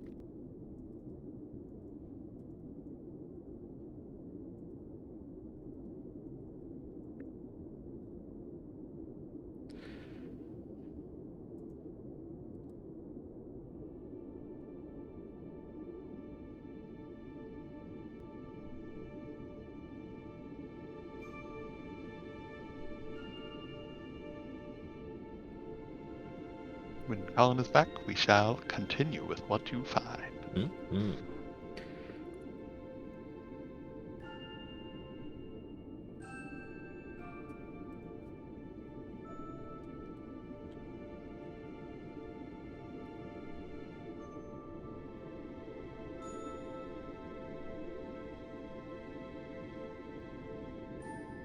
I'm back. Oh, Ryan, you have removed your Go Ham channel point reward. Oh yeah, I took it off for D&D. Listen, I'm guessing it was convenient that I left that off for today. Well, there's another one. There's a new one, Doomer. If you want to give someone inspiration, I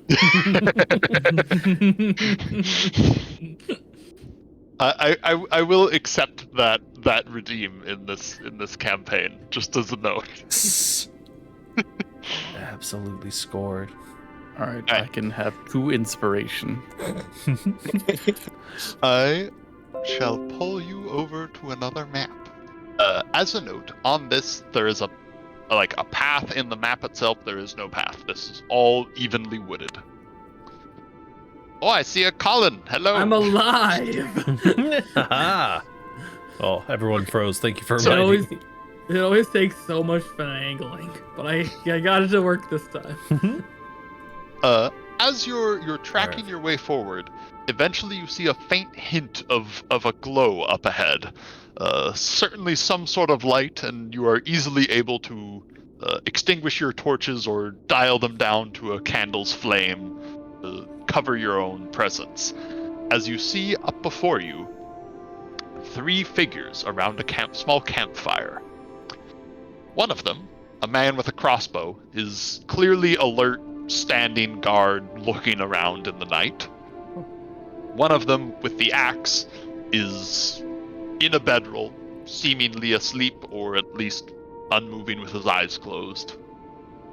And then you also spot the gnome, who's kneeling down using the fire's light to read a book. Perhaps a spell book, perhaps a novel, perhaps something else. You are unsure. Erotic gnome fiction. That's my bestiary.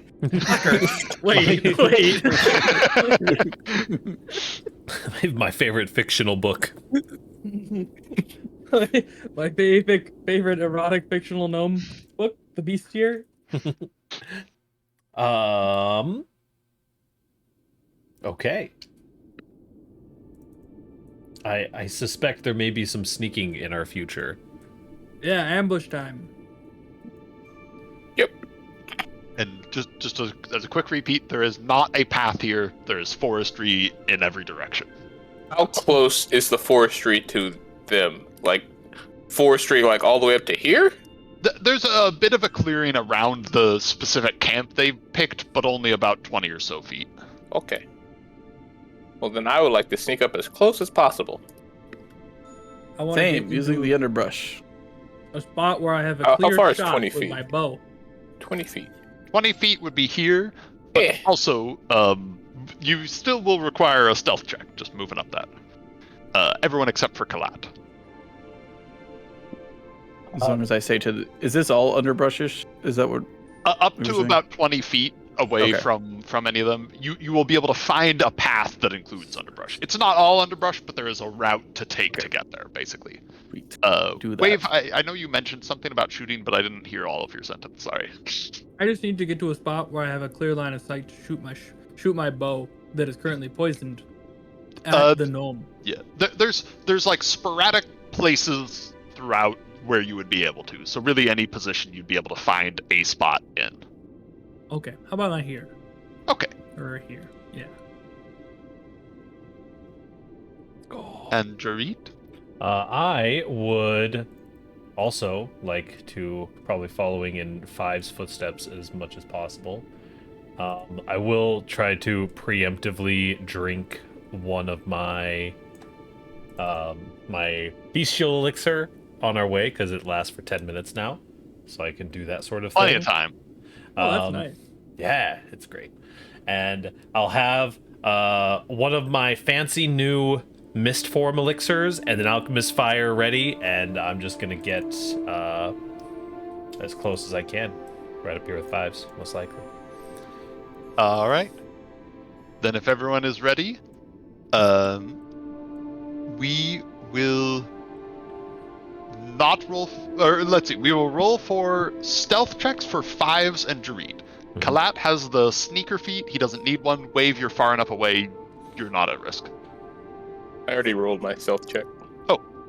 So you did. I just need one from Gerrit then. I'm gonna do so good on this. This is the It's one. all about This is mental. the one. It's the mental. It's the mental. All you need is the chip in a chair, baby. That's what I'm about. That's what I'm about. Never count me out. So, as everyone is sneaking up into position, the crossbowman is just like slowly scanning. You see his like his head just sort of looking over, passing over Kalat. Fives ducks behind some brush. Gerrit's just a moment too slow, as he freezes for a half a second before just shouting out, "Something's there!" as he raises up his crossbow, awakening the other. Oh shit. He's scanning along, and then all of a sudden he hears dong dong dong dong dong as Hack smashes his breastplate with his metal claw. It's just the clanking of the. It's just the clanking of the like potion bottles, and it's just like, oh. I can't hold all these potion bottles. Clank clank clank clank. All right, Gerrit, since you were the one that started this off, roll your team's initiative. Yes, I would love to. I will put myself as the initiative tracker. I'm so. Oh wait, well, we're doing stealth based. Perception base is fine because Okay, your stealth is already lost. This is like True. how quick do you react? Seeing them react, basically. Yeah. I have successfully perceived that I have failed the stealth check. All right. Despite the failure of the surprise, you still do get a bit of a drop on them. Let's see. I will mark this one is currently prone, as he was asleep but moments ago. It is your group's turn. You may declare actions. Okay, question. Yes. The poison that I and Fives have has the stupefy condition. Is that something that we want to trigger first? Does it give any kind of benefit to people attacking afterwards? Or is it like a... I'll show you. Yeah. You may introduce it, Ryan. Well, most importantly, it doesn't do the Gotcha. stupefy until the later stages. So, Okay. So it doesn't matter right now. Yeah. Though, as a note, if you're not familiar with exactly what it does, it reduces for one, it reduces their will save. If you have more magic, that's more relevant. But the most important part of it is if you try and cast a spell while stupefied, you need to make just a flat d20 with a DC of 5 plus your stupefied condition, or the spell fails. And if me and Fives both successfully poison him, and he both gets to the second stage where it gives stupefied 1, does he have stupefied 2 or 1? I'm looking that up right now. I think yes, though. If I we can remember also correctly, look that like up if that happens. It might not even happen. yeah, I'm calling it yes. Poison will stack like that. I'm pretty sure that's how it works, and I'll look it up later. Fucking sick. I've got a pretty simple round that is mildly relevant to go slightly earlier, just because I do a little bit of splash damage. Go for it. I walk forward and rage and... Wait, hold on. I'll walk forward to here while starting to begin my rage transformation, and then instead of attacking, I just chuck an alchemist fire at him. Also consider this your battle music / assassination music reminder. Oh yeah, Thank you. I literally had it. Restarting my PC means I have to restart my music player. I had the search pulled up. Ragnarok, most epic Viking Nordic war music. Sure. Oh, it's Stanheim. Mood tense. Mood tense. All right. I chuck an alchemist fire. My All right. spell. This is at the gnome. Is that right? Yes, at the gnome. All right. Does this roll an attack? It does. Indeed, it does. Oh boy, that's fine. It's fine. All right. Splash damage. That's what we're here for. I don't have my throwing buff yet. So with your, let's see, a missed splash attack. I don't remember if this is on all misses or on critical misses, and it's possible that I just totally forgot about this before. It came up in a session that I was in a little while ago. Ooh. But a missed splash attack lands in an adjacent square rather than in their square. Ah. So give me a D8. A 1 will be right above, and then 2, 3, 4, 5, 6, 7, 8. I am the Into trebuchet. the fire! 1, 2, Into 3. the fire! Into the fire! So, Explosion! you stride up raging as you take this alchemical fire and just hurl it right into the campfire as it just bursts into a massive roar. As you've just ambushed the sleeping party and thrown gasoline onto their fire. This will scorch out both of them nearby for a bit of damage as the flames just leap from the campfire to them. That's exactly what they're intended to do, and nothing more. That's how they're designed to work. It needs the fire to even ignite in the first place. That's all my actions. All tall out. Alright, I'll choose the mage, I guess. I guess I'll devise a stratagem. Oh yeah, your device of stratagem does fancy stuff. You should do that first. Oh yeah, Yeah. yep. So attack. Devise a stratagem. This is at the blood mage. Yes.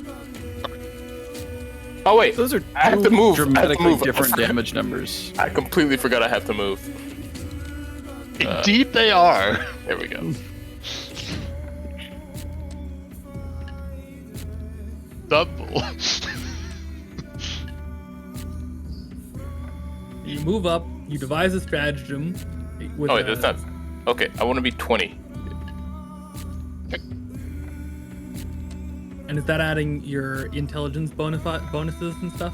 That's my devise a stratagem attack. So yeah, it should be. Yeah. Okay. So you know that you've got a okay shot, but you've definitely had better before. You want to take it? Yeah. I mean, it's the only person I can attack. So. All right. That will hit. There you go. So roll for damage, as the devise a stratagem is not the damage number you use, since you don't actually know if you're even attacking at that point. Okay, fair enough. Damage. Boop. 8. And then I believe I can use double slice. Double slice is so 2 things. 1, double slice is 2 actions, and you use 1 to move and 1 to devise a stratagem. I forgot move. Left. Double slice. Oh wait. Devise a stratagem does not count if it's a target of my investigation. That's totally right. So you have not used an action, but the double slice is for melee. There's the. I also have dual thrower. Sorry, Dual I just call okay, it double slice. gotcha. Yep. So yeah, you can throw the second one with no increase to your multi-attack penalty then. So this, still the first one. This is this without. Is this not with, devise a stratagem? Yeah. Okay. Let's see. So There we go. the difference of 2 that will be a crit.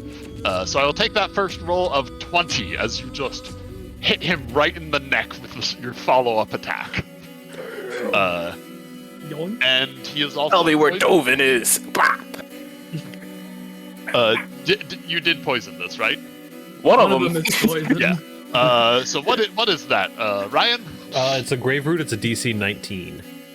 Fortunately. Yeah, it's the one that's. He will resist the poison, seeming like a stout and hardy gnome. Oh yeah, the gnomes, they be poisoned. It goes away after 1 hit, or does it stay on my weapon? Yeah, it goes away after a hit or a critical miss. Okay. All right. Well, Bet I'll yourself try and find out. with my. With your Wait. stratagem, don't we get a bonus now too of your choosing? Oh yeah, you can. It's whoever I choose gets a flanking bonus. So I guess who hasn't attacked yet? I guess I'll give it to Colette. So Also, this guy's remind me, are they flat-footed to like their whole turn, or is it an attack that they make they are flat-footed to?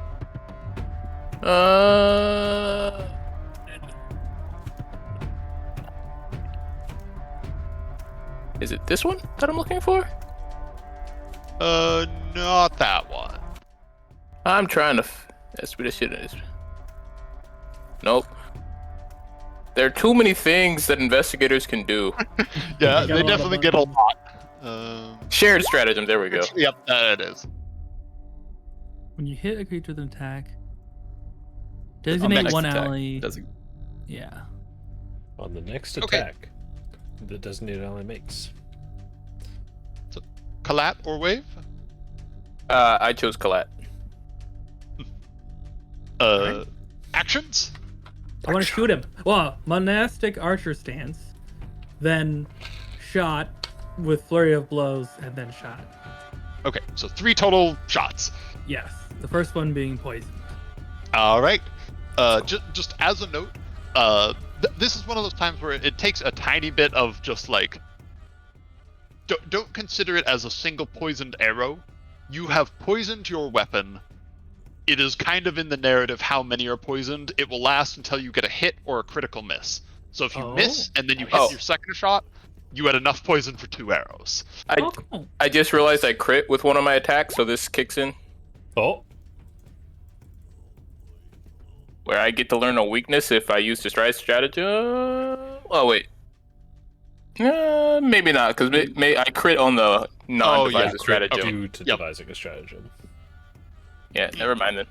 Sorry. And then we also found out that Flurry of Blows didn't work how I thought it did. You can split up the attacks.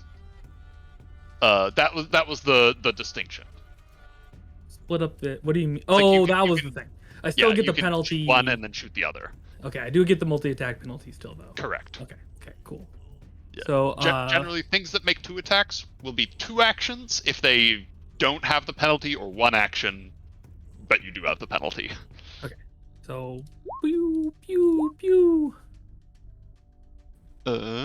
Pew pew pew indeed. That is a hit, and then a miss. But your first 2 both strike for a Nice. total of 12 and a DC what fort save? 19. No, 19. Wait. The hardy gnome. Oh. He'll not be brought down by poison. Maybe the last poison attempt will work. But he takes these two sudden bolts from your crossbow, angrily just glaring at all the interruptions to his reading. He was in a bad mood before, and it's worse now. Oh no. Oh, shit. That sucks. Alat. I move forward, then I attempt to swing harder. Actually, All move right. to here. Okay. And this will be using. I'm gonna shock it. My spell strike. I cut out a little bit in the middle. Was that shock and grasp? Yep, shocking grasp. Okay. Let's do this. I get a bonus 2 to the roll because he's flat-footed against me, thanks to 5s. That is a critical hit. Wop wop. Does my strategic assessment account to other people who hit crits? with just huge damage rolls on your dice on top of that.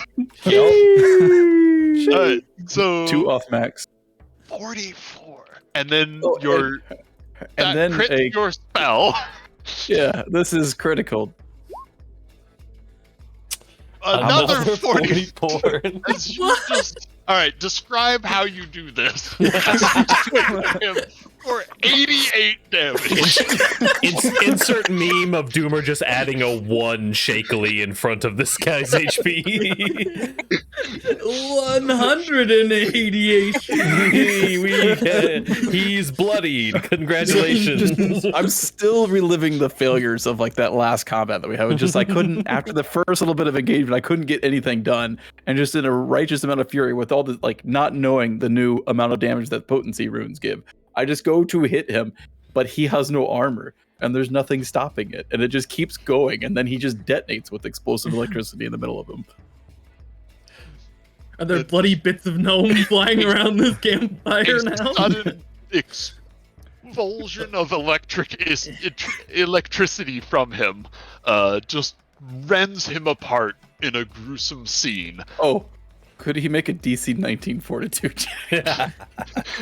No, he cannot. Then I'm afraid his foot is now made of lead.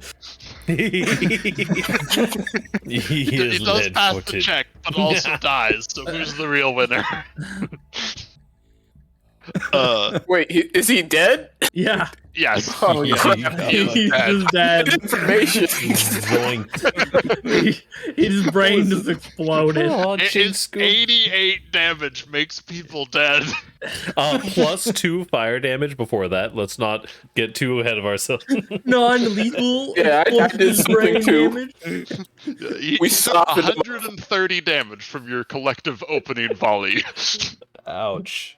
Ouch. So these other guys want to fight still, right? The guy with the axe wakes up and he's like, "What's going on?" Holy As shit! let's see, so that is all of your actions. Yes. Mm-hmm. As a gnomish foot lands in his sleeping bag. As this man is like mid pulling the bedroll open so he can get out, he just turns and sees like fire erupt out, brilliantly illuminating the area and sort of hurting his eyes with the brightness, but providing plenty of clear vision to see just two clubs thunk thunk thrown in at the gnome, immediately followed up by a barrage of arrows sticking into his side, and within half a second later, an android just charges up in armor, whirling a glowing halberd of electricity and cleaving his master apart. Mark the nerd. He does not get out of the bedroll. He is just shocked, terrified, and momentarily stunned. The man with the crossbow had it pointed at Gerrit as all this was going down, and you just see him, just a tremble runs all the way through him. The crossbow fires, but you're not entirely sure if he intended to or not. On a 4, it was still pointed at you. It just sails well up to your left as he just trembles and drops the crossbow on the ground in terror. You are out of initiative. Holy. Switch So to Jones- mood peaceful. Jones had said like our ambush/assassination, and I quickly see where the second verbiage came into play. And blood mages gave me nightmares. Hot That damn. reminds me, after all the crafting and stuff we did, what is our actual situation with runes? Like, who has them and stuff? I don't remember. I have one striking rune on my main hand. I believe I have one as well. I think Yeah. we each have one striking and potency, and you have a potency. Me? Yeah. Okay, somehow that didn't get into my inventory anywhere. Because I think we're at 4 and 3, because we had 2, and then we found one more that we swapped over on the way here. I only have When we one, killed- just to be clear. Yes. You're Okay. lopsided. One other thing as a reminder, you also have one I have the bonus. bleeding runestone. Right. And that's with Wave. We gave him the bleeding rune. Yes, because of Shark Okay. Stance. Okay. Yeah, so we all each have one potent weapon, and then we have Potent is the striking. +1 to hit, right? Correct. Yep. And then this Kalat has a striking, and Yeah. That's and, my Fives has a striking. that's and why Gerrit has a striking. my regular attacks are still +1. Even though my bestial attack should only be +1. Wait, I thought striking was the plus to hit. I thought potency was damage. Potency is plus to hit. Striking is the extra damage die. Oh, But you well, then have I think both. I have both. Yes. Oh, Yeah. You cannot have a striking rune without a potency rune. A striking rune is like applied to the potency rune. Oh no, yeah, I see. I see my damage is now 2d6. Okay, for my main hand. Got it. Yeah. I have a +1 to hit on my Hag Claw, and then my bestial claws have +2 because of reasons. Okay. Cool. So, what do you do? There are 2 guards struck in absolute terror before you. Well, I guess I need to interrogate them since I can't interrogate a dead I body. said about Or disarming can we? them. Does anybody have any reanimation spills? No? Nope. Okay. He No. does Sadly, probably. we specialize in no more animation spells. Alright, then I guess I walk up to the guy currently laying down. Well, I need to move my character. And, just right above his head, just squat down, in that like, alright, listen, champ. He's got a great axe by his side, but he has not even moved a hand towards it. As he should. This is not the I go first about time disarming something them. like this has happened. I want you to know. Yeah. I've been down and I'm just like, alright, so you just got a taste of what we could do. That wasn't even a full, like, we still had, what? I don't want to fight you. Yeah, I wouldn't want to fight us either. So here's what I need. I need information on what your, I don't know, accomplice here was up to. Did you work for him, or are you just hired muscle? Isn't that the same? Well, yeah. Oh snap! The interrogator What I mean gets is- interrogated. I mean, do you have any insights as to what he was doing out here? Where were you guys headed? We were headed back to his den. He had a fight with Kruda, but I don't know what about. Where is his den? It's about 100 miles away still. Over Ooh. past the Thorn. Over past the Thorn? How long would a 100-mile journey take us to get there? Just curious. Give me one moment. I'm looking on the main map for a second. Oh, we can stop our music. If 100-mile journey, if it was all over like plains in a straight line, would be about 8 days with your horses. Or sorry, 4 days with your horses. Okay. That's not bad. But I asked. So, can I see how much supplies they had, like rations and stuff? Did they have enough rations for a longer than 8-day journey? You see that there's just like a number of bags of basic equipment that the two were mainly carrying. There seems to be a fair bit of rations in them. Okay. Not too much longer than that, but they'd probably have made it, especially considering that gnomes eat a Okay, little I was less trying to than figure out if they were actually going to go all the way there, if they were going to use some hokey magic to speed up the process. Because it seems weird that he just leave the Okay, so you guys just got into a fight with Kruda, and so that's why you guys were leaving? Yeah, some disagreement about something. Kruda screwed something up a while ago, and it blew up again. When did this happen? Was this yesterday or today? No, it was maybe 3 or 4 days ago. Okay. Kruda Where is was Kruda? looking in his supplies and ruined something that he was working on. Hmm. Where was Kruda? Did we meet Kruda? Or Kruda is the owner of the camp that you were looking at. okay. You have not met him.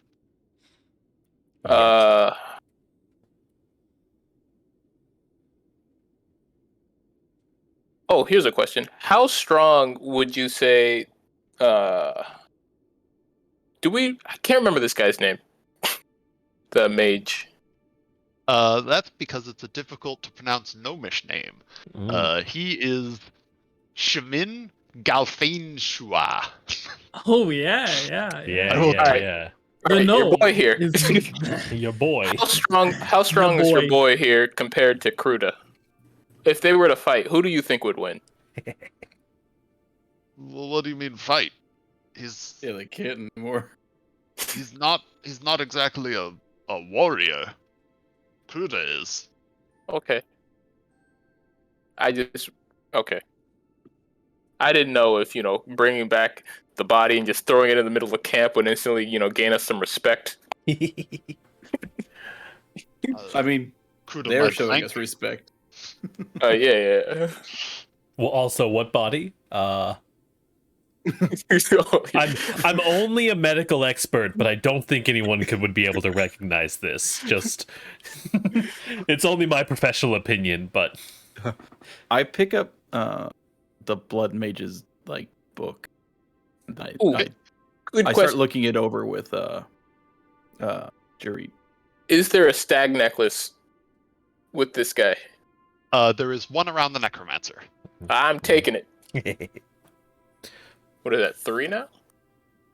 Also, I will just add this because this was not meant to be some secret reveal. I used the same token as a necromancer in a different campaign. Nothing you've seen would in any way suggest that he is specifically a necromancer. yeah.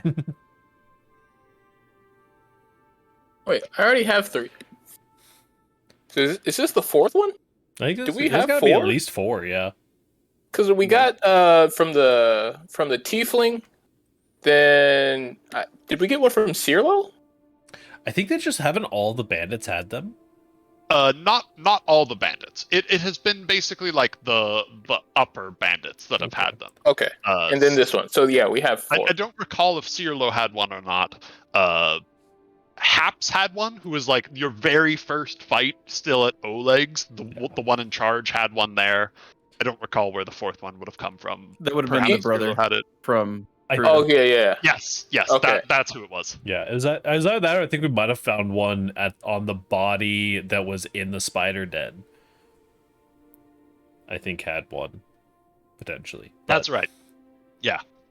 Okay, so we have 4 now. Okay. Pops, Crystal, brother, necromancer, and body. We have 5. Yeah, this would be number 5. Yeah. That's right. Why do I have 4 stag necklaces and 1 broken stag necklace? Okay. Oh, the broken one was probably one of the other ones, yeah. Oh Okay. yeah, maybe the spider one was broken already. I don't remember specifically Does which it one being came broken from where. matter, or can I consolidate them into just 5 stag necklaces? You can consolidate it as 5. Okay. All right. Are there any other relevant questions anybody wants to ask?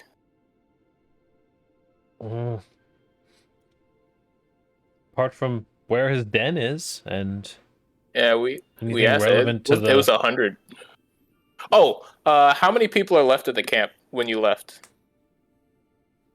He does not hesitate here. Give me one moment as I look at the camp again.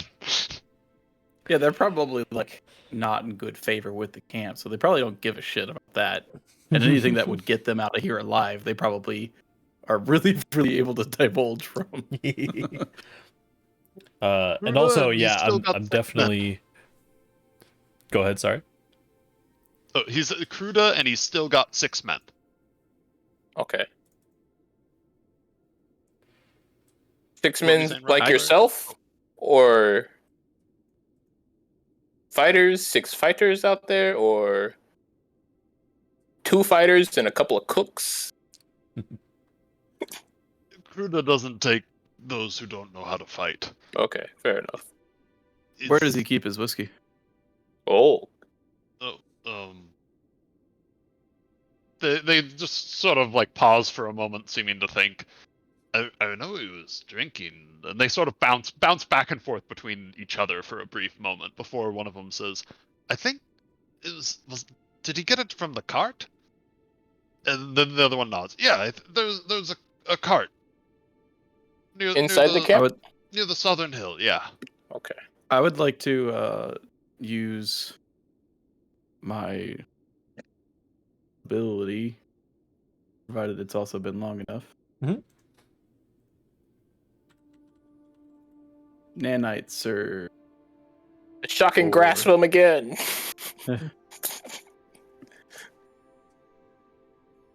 It recharges once per hour, so we use it at the crossing. I assume we trekked You for a can little use bit it longer again than here. that. I'd like to use Nanite Surge to just see how confident they are in that area. Give me a perception check, as sense motive has been blended in with perception at this edition. Actually, sorry. Don't roll. This is a secret roll. So, Okay. what is your and I bonus? get? It'll be a +1, so +2 from Nanite Surge and -1 because I'm emotionally unaware. So I take a -1 penalty on diplomacy and performance checks and on perception checks to sense motive. All right. What's your total modifier then? +1. Oh, plus perception. 6, so 7. Okay. Mm. You get the feeling Also, that I'm like going to test something in the chat but please ignore. you get the feeling that like they weren't very confident, but once one said that, the other one like kind of nods along, and like they seem to be like rebuilding the memory kind of. Okay. Not like picking up on the clue. Yeah, that's You don't get that feeling anyway. At least it just this probably wasn't considered terribly vital information to them at the time, so it needed a little jog to remember. okay. I don't really question anymore. I do remove all forms of weaponry from them except for like a dagger. They do not in any way contest. The crossbow man has a dagger on him as well, and just like while you're removing his short sword, he just holds the dagger out to you. I just hand wave it in case you need to defend yourself from the wildlife. He breathes a very deep sigh of relief at this, and then puts it back. Seeming less from the idea that he still has the dagger, and more that it seems like he's gonna leave. at some point. Yeah, I I'm casually definitely turn to pro Gerrit and I'm like, letting isn't these your guys- nickname the Wildlife? Oh, Ah! right. Defend yourself. Did you say something, Colin? I missed that. If I was so. just saying, I'm definitely pro like letting these guys kind of Yeah. bounce off Uh, somewhere. Did they have any runes or anything like that associated with them? Not on either of the two guards. They had basic equipment, but nothing more. As we're wrapping up the interrogation with them, I point them in the general direction. I don't think we're gonna escort them to Oleg's, but I point them like, hey, if you need a place to go and want to, turn your life around and not get blown up by us if you ever cross our path again, here's a place you can go. Look for Oleg. Oh, I Tell think him we we sent alerted you. them to what's his name? The Flashbuckler. Cielo? Cirilo, Yeah. We mentioned Cirilo to them more Mhm. than Oleg, right? Mm-hmm. I think directing them towards Cirilo. yeah. I mean, if we're gonna direct them at all. Sure. I believe, like, a month ago, your last stated plan was that Steerlo is kind of planned to be your intermediary who can determine who is a good fit to send to Oleg's and who's really Yeah. kind of still a bandit. Fair enough. Mhm. Alright, then they- I'll just point him to Cielo then. They mentioned he's the one ruling the North Camp, right? Yeah, Yes. I believe this to be the case. We're getting out of here. And they glance to the gnome. With him dead, Dovin's gonna come for all of us. I'm not gonna be there when he does. Explain. Why would He- Dovin come with him gone? Well, he was his apprentice. He would want any information that he could get out of anyone that might know anything. And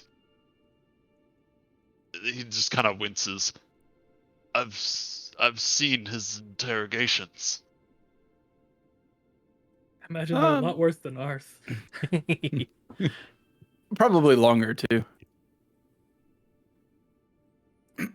Well, we can't force you to stay. We can say that he is on our list. We will be dealing with him at some point. Mm-hmm. You can see just like they were terrified of you, but he seems to have that same fear just at the concept of talking one-on-one with Dovin.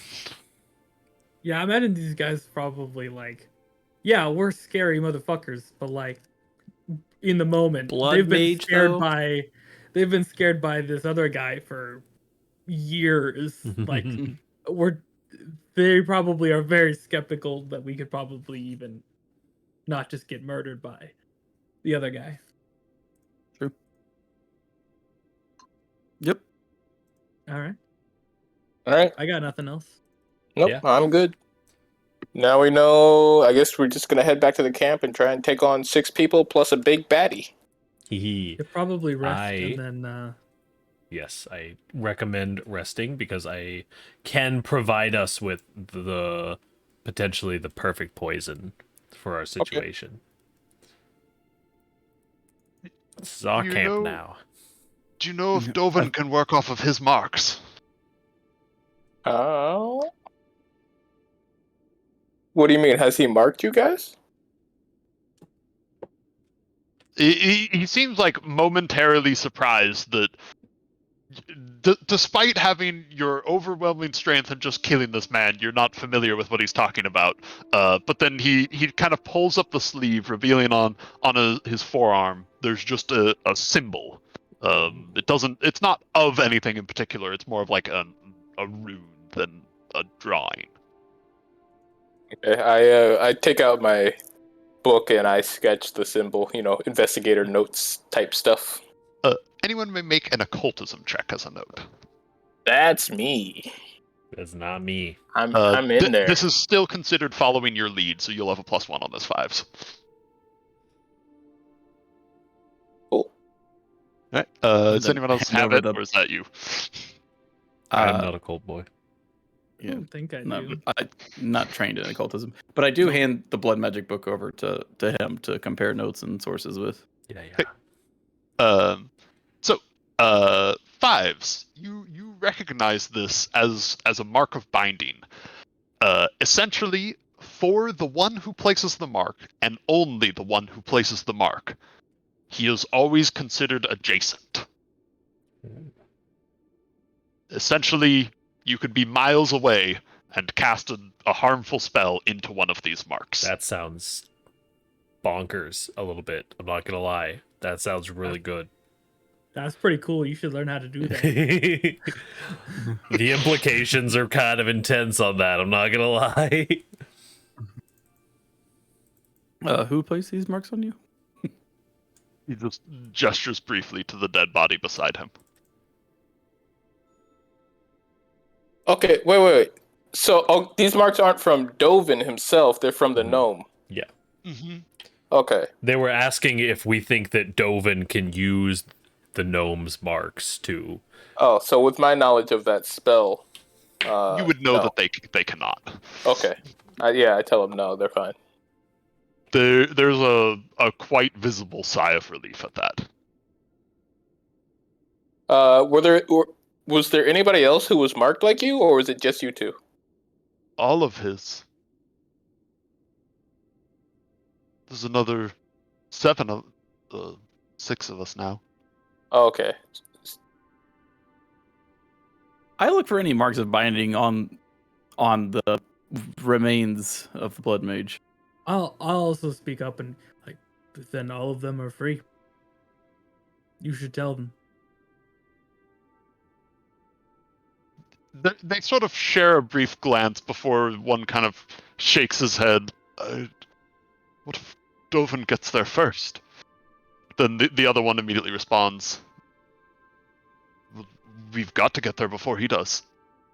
For all their sakes. If you move fast. All right, I guess You we're have just the element going. of surprise. Dovin doesn't know. Not yet. I don't know what he'll know, what he won't. The things that man does are not natural. How about this? You make the journey there, and if it's too dangerous, leave a note. And now I tell him about probably still Cirlo's camp, actually. Just leave a note with Cirlo telling us whether or not you were able to free them. And if not, we'll see to the deed. We'll be slower. Your chance to save those people. Sorry, brief out of character. That my brain did not parse through that. Oh. So they seem to be somewhat keen to the idea of doing something, but not at the cost for their lives. So them go there. If they can get the message through to the other guys that they're free safely, then do so. And if they can't, regardless of whatever happens, they report back their success or failure to Cirlo with some kind of message that they leave with him. And then we will check back later and then go finish the job. They would agree to that, yes. So, in the best case scenario, they free the other 6 that are in the camp, and we can walk in there with no one to fight besides the big baddie. Dovin's the camp to the way east, right? Not this one that we're about to deal with. Dovin is not in one of the external camps. Dovin is in the Stag Lord's fort. So, assuming that Dovin doesn't go there and do anything weird, then we expect to, if we showed up there at all, we would show up to an empty camp where they've taken everything out of the camp and left. That's what it sounds like.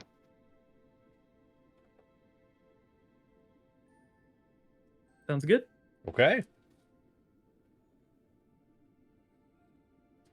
Freeing more and more people from the Stag Lord's control, killing more and more Stag Lord's subordinates.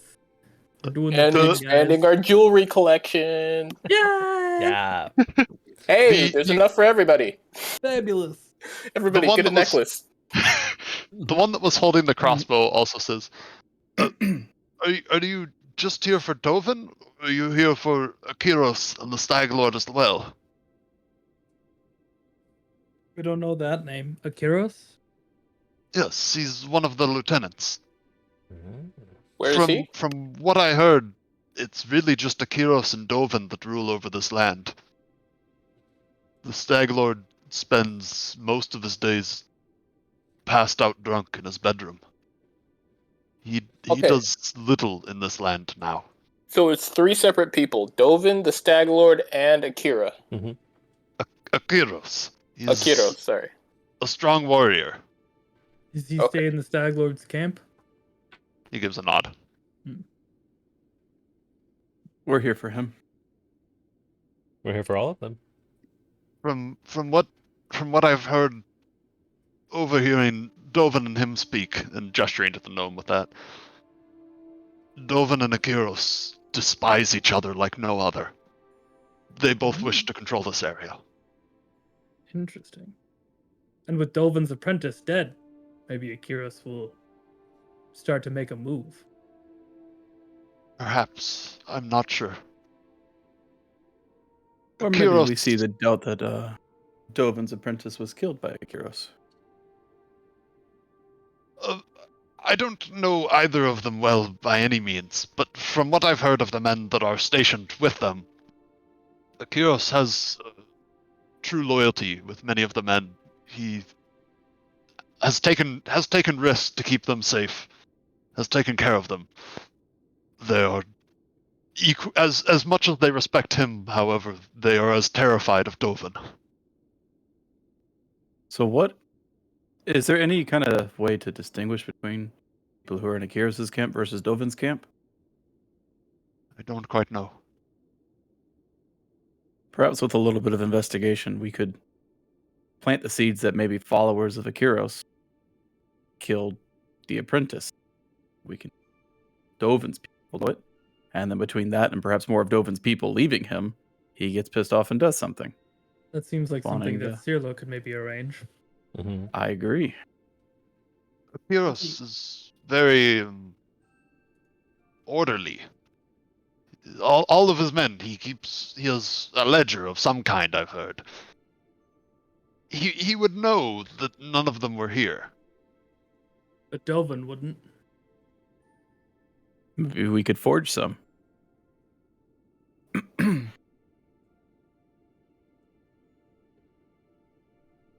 He doesn't seem like totally convinced that this will work, but doesn't offer anything else in contest with I think it. the idea of sowing some seeds of dissent is a good one. Yeah. Perhaps when we... We can work it out with Cirlo, but perhaps we get him some forged kind of orders. He makes it happenly fall into some followers of Dovin, conveniently at the same time that several of them go missing. And we'll just play it from there. So If it here's doesn't my amount to problem. anything, it doesn't amount to anything. I'm kind of imagining putting some kind of like setup situation where we move this gnome's body somewhere and like, you know, kind of make it look like it was potentially something. Let's go leave it on the dam. Done. I think the body might disappear shortly after if we put it on the dam. But the problem that I have with that is that we're planning on attacking this other camp very soon, and that's clearly not going to be something Akiros did. It's going to be something that we did, and it's hard to unlink the two events. True. I also it might be I possible, think, but I think what our two friends here are suggesting is most likely we may get a momentary rise out of Dovin by trying to point fingers, but Akiros is very orderly and will just immediately produce documents that disprove anything we try to plant. yeah, it's hard to know without knowing like how Dovin thinks, because if he's just like, if he despises Akiros, then I don't think any proof that Akiros shows would be particularly relevant. If he thinks that Akiros killed his apprentice because they're both vying for control over the region, then he's gonna think that, and he's going to hate Akiros for it. But it's really hard to know how to make that work, if we even could. I'm down for giving it a shot. If we want to like throw some forged documents with these two before we send them on their way. Does anyone have the capabilities of doing that? What forged documents would we be doing? Yeah, I think we probably convene with Cirilo and come up with some forgery. Okay. So that'll be a later time. Yeah. Okay. What exactly would we be forging? I misunderstood that part. Probably like details that place some of his banditries in a crossover path with the apprentice for him to be murdered. Like forging order documents to go murder this guy or something like that. Yeah. Mm-hmm. I will note that without an actual example of the way that he Right. would write them, True. his formatting and things like that, like without an example of it, it would be all but hopeless to attempt it working. True. Yeah. I think it would be more likely to like try and track down some of Akiros's men and plant the body there or something like that. Oh, I was going to say have Cirilo attempt to get a hold of some of the orders. I don't know. Definitely something we can keep in mind for our next trip over to Cirlos. For now, are we just leaving this body here out in the woods to be eaten by wolves? I think so. Yeah. Or we could put it on the dam, and so, worst case, it gets eaten. Best case, it washes down the river. Did we finish searching the body for stuff? Oh yeah, there is stuff. Stuff. I love stuff. Give me but a moment. Give loot. My assumption is, without my full understanding of how the occult magic works, this guy was able to cast a bad dream curse on us from some blood that we left on a battlefield somewhere. I think it'd be reasonable to assume that Dovin's going to figure out what happened and be able to find this location through some blood magic fuckery. That seems pretty reasonable. I like just kind of leaving the body on the road. Just Okay. be like, this guy got ambushed on the road. Mm-hmm. Which is Maybe what he happened. did. It is very much is what happened. This guy got struck by lightning on the road. It was a bad day. Lightning with a fucking blade attached to it. Yeah, that's like we actually can't tell the difference between this body being dead by a person or being dead by lightning. So burnt to a crisp. Just happened to get struck by lightning and mauled by a giant praying mantis at the same time. That also had fire and arrows and bludgeoning weaponry at its disposal. 2 different kinds of poison. Right after one of his minions dropped an alchemist fire into the fire pit. Also, what a coincidence, man. Talk about unlucky. Should have played the lotto that day. He would have lost, honestly. He would have gotten the news right before all this happened. What would happen is he would have won, but then lost the ticket. You want 1,000,000 gold pieces. Oh no, it fell in the river. No.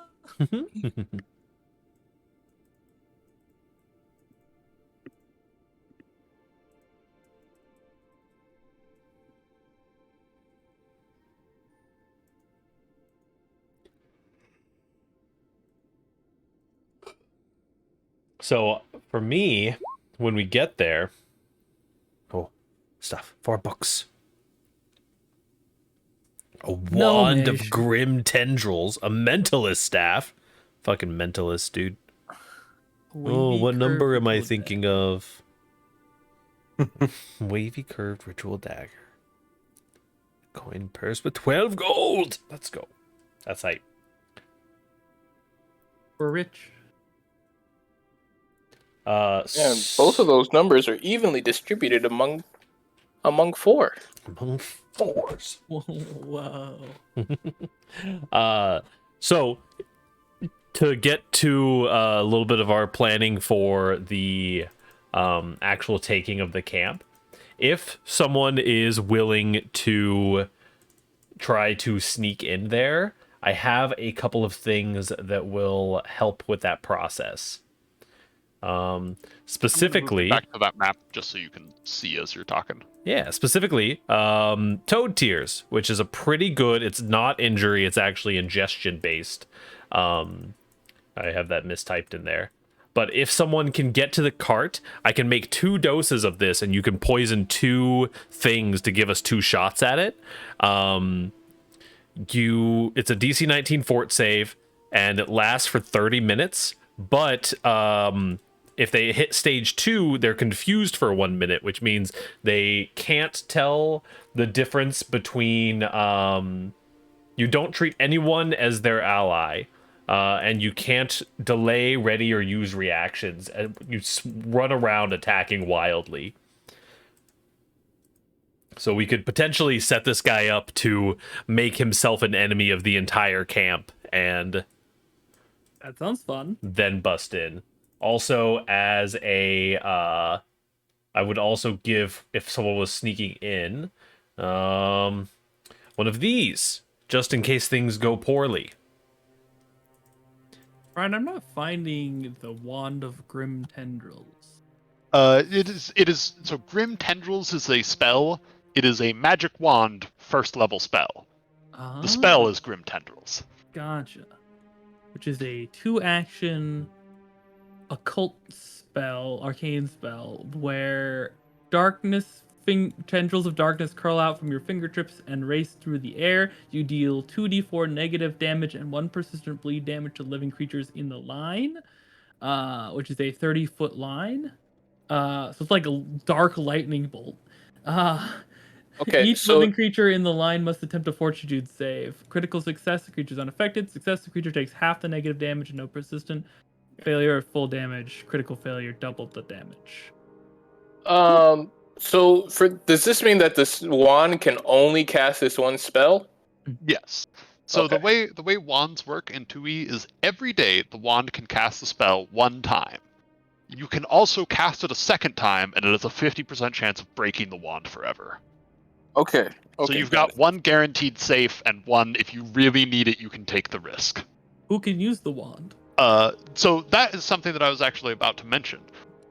By rules, you need to be able to cast all the spells, like cast any spell to use a wand or staff. I am changing that because I think that it is more interesting if you all are able to use wands and staffs that you find. So there is no restriction on who can use wands and staffs. Interesting. Otherwise, though it might be I will limited note- to very few of us. If only we didn't all have social obligations to not use magic, except for one of us. I would like to take the wand and add it to my collection of wands I confiscate. Oh Into no. the Specifically- detention box. See, I want to be that guy who's like in an anime at the end of the season, just opens up a trench coat full of confiscated wands and just starts slinging a bunch of spells. I'm not gonna do that against my moral code, but I want to have that coat. Staves, as a quick note, the general way that they work is they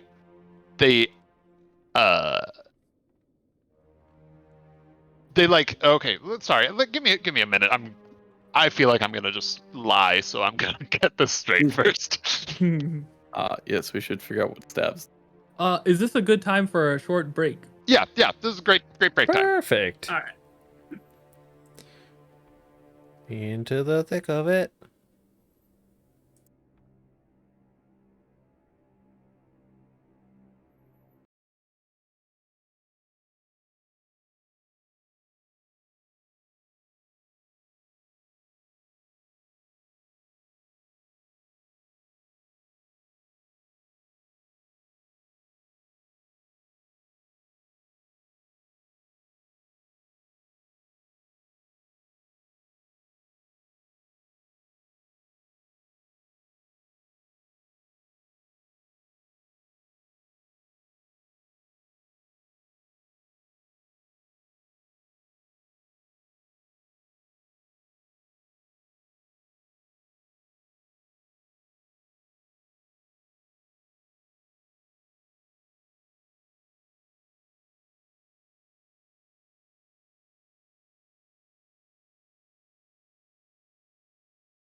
There it is.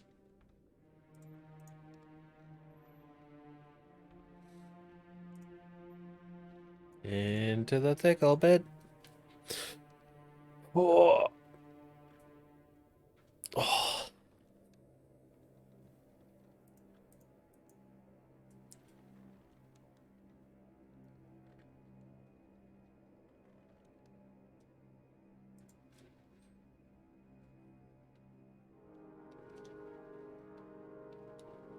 Man, there are just some nasty poisons in this game. I feel like going into a like poisoner spec would be real interesting.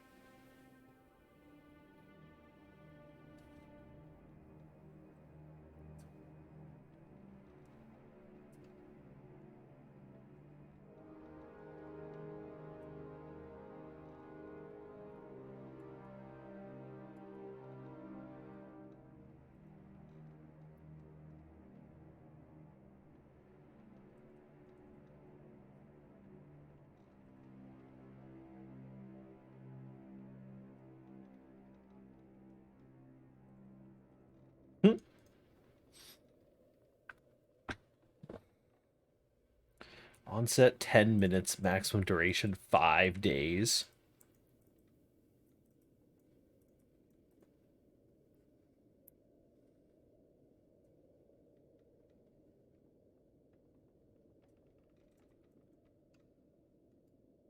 A 5-day pretend to be dead potion.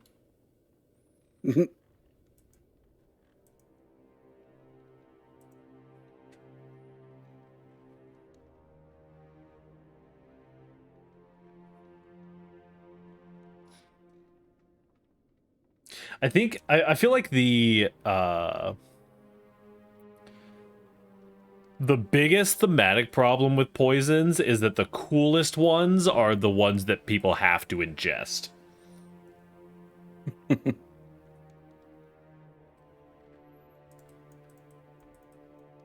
This shit literally just blinds you for 30 minutes? Hello. Hello. Stage What I 1, dazzled and -3 to all perception checks. Stage 2, dazzled, deafened, -5 to all perception checks. Stage 3, blinded, deafened, and -5 to all perception checks. Ooh. That's spicy. Poisons are freaking wild, dude. They're cool. I was just saying, like, I feel like going a poisoner spec would be really cool with, like, I know there's an assassin, like, like, path that you can go that, like, I will say, helps with some stuff. so I played a character in a one-shot right at the very beginning when we started playing Pathfinder that I took all the poisoner spec stuff Yeah. to play in the one-shot, and the only downside of the poisons is they don't really scale because their DCs don't really go up very high, Yeah. and the enemy's fortitude save goes up really high. Fair. The poisons themselves are really cool and their effects are super awesome, Mhm. but it's sometimes hard to get them to go off. So if you spend a lot of your leveling upgrade process into them, it can feel kind of bad. But also, who knows? I think That was the just a other one thing, shot. just like thematically, what I was saying, the like one of the thematic things, like the coolest, most interesting effects are always the ingested types.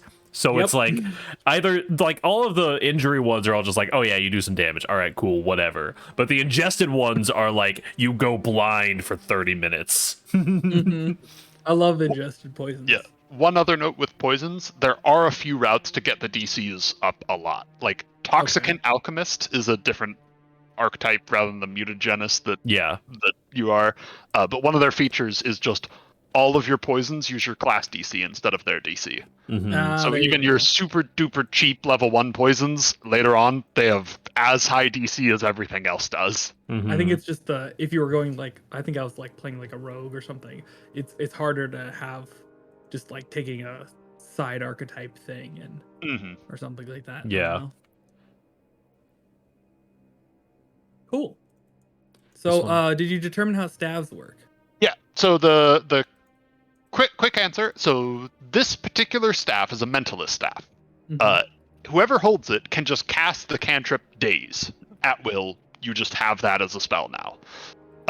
It also has 1 charge per day that you can either cast Mind Link or Phantom Pain with, one of the two. If you have a first level spell slot, because you're like a caster yourself, at the start of the day, you can give it your spell slot, and now it has 2 slots that it can use. Okay. Additionally, just while holding the staff, you have +2 to identify mental magic. Okay, Okay. that's pretty cool. That is pretty cool.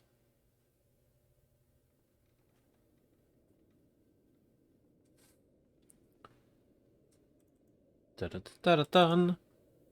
What's happening with all the equipment? Did we decide? I think we just figured out what everything does, so now we're kind of looking around. I think most of it can probably go into the shared loot for the time being. We're gonna roll need for the wand. I'll definitely like as far as like the majority of magical items goes, like my character is opposed to like literally using magic, but using magic items as tools he's okay with. Doing stuff like using runes and stuff like that is within the realm of acceptability. This kind of stuff is a little bit out of my purview. I would happily pass on these if any for other people. I'm not necessarily like morally against any of this kind of stuff. I just don't really have any like I have a lot of skepticism about that kind of stuff. A lot of that has come from talking with Gerrit a lot. And like, why would I use the spell when I could just use my fists kind of mentality? Yeah. Like, I trust in my own body and my own capabilities. I'm not particularly interested in like casting spells from stuff that I don't really know how they work. Yeah. So I'll pass personally on those. I am definitely opposed to a magical item that lets anybody cast a magical spell. Yeah. So I would definitely want to take it for the purpose of not using it. Yeah. Sure. I readily and acceptedly use magical items provided they serve a purpose that is in the realm of my thinking of its usefulness. I'm not quite sure that these are going to be those. And these might also just end up being sell items, right? Like, yeah, they're pretty cool and they might come in handy, but I wouldn't want to sell it either. in the sense that it just gets put back into the world. You just look the other way, and then we'll give you like 50 gold later. You'll be fine. No. Okay, so say you're like Robert's character who's using a weapon. He's fighting in combat. He's slashing at people. He's like, oh shoot, I want to hit that guy with my wand spell because it would be really good right now. What's the action economy of that like? Is it like stow your weapon, draw your wand? It depends. Like if this was Fives who has 2 weapons, he would need to either drop and then later pick up, or stow and then second action draw of the wand. But for Kalat, he could just he's got a 2-handed weapon. He could let go, draw the wand with 1 action, 2 actions to cast the spell. 3 action turn would be draw wand, cast spell with it. Okay, and then on his next turn, 1 action to stow the wand away again. Yeah, either 1 action to stow the wand, or if you think you're going to win the fight so you can come back to it, you can just free action drop it on the ground. Mm-hmm. Okay. Good to know. Yeah, I just looked up the spells. Mind Link has some level of like usefulness to it. Kalat's probably more interested in like utilitarian kind of like things that'll give him non-combat related stuff. We tend to have the combat areas covered, so Mind Link, you can like link with your target's mind and mentally impart to that target an amount of information in an instant that could otherwise be communicated in 10 minutes. That's pretty cool. Okay. It has to be a willing creature though, but probably not something that he would find a profound use for. Outside of like, we could do stealth missions and like one time I could use the staff, or one of us could use the staff and impart the things that we just learned within 10 minutes worth of information, right? Which could be pretty good, but not immediately I think recognizable as useful. I definitely wouldn't be hoarding it. I would be advocating for its selling so that we could further our own prowess. I think we have expenses that we need to take care of. I think Yeah. I I would mean, for sure be hoarding it, if, and I feel strongly that I do want it. yeah, I think it's one of those things where like, yeah, we need gold and stuff, but like if we're partying and adventuring together, I think that Five's view on the world is important to us. Like his vision to a certain degree is important as part of our I mean- party. Like if he was like, hey, this wand is something that could give any individual magical powers. And I think personally, morally, that giving magic to random people causes great misuse in the world. I think this is incredibly dangerous, and these are the kind of artifacts that I'm trying to collect and lock away. That respecting like something like that and being like, yeah, you know, like I think that's a that makes pretty sense. slippery slope of rather expansive list that I don't think a lot would sit well on. But he could pay me for it. Like I will relinquish my rights to it. I mean, I don't think it's yours for him to pay Well, you yeah. for in the first place, but I mean, if we're splitting treasure equally, yeah, I would claim an amount of it. Right? Like that's how we've been handling it so far. I'm definitely not going to go the campaign of locking away every single magic item.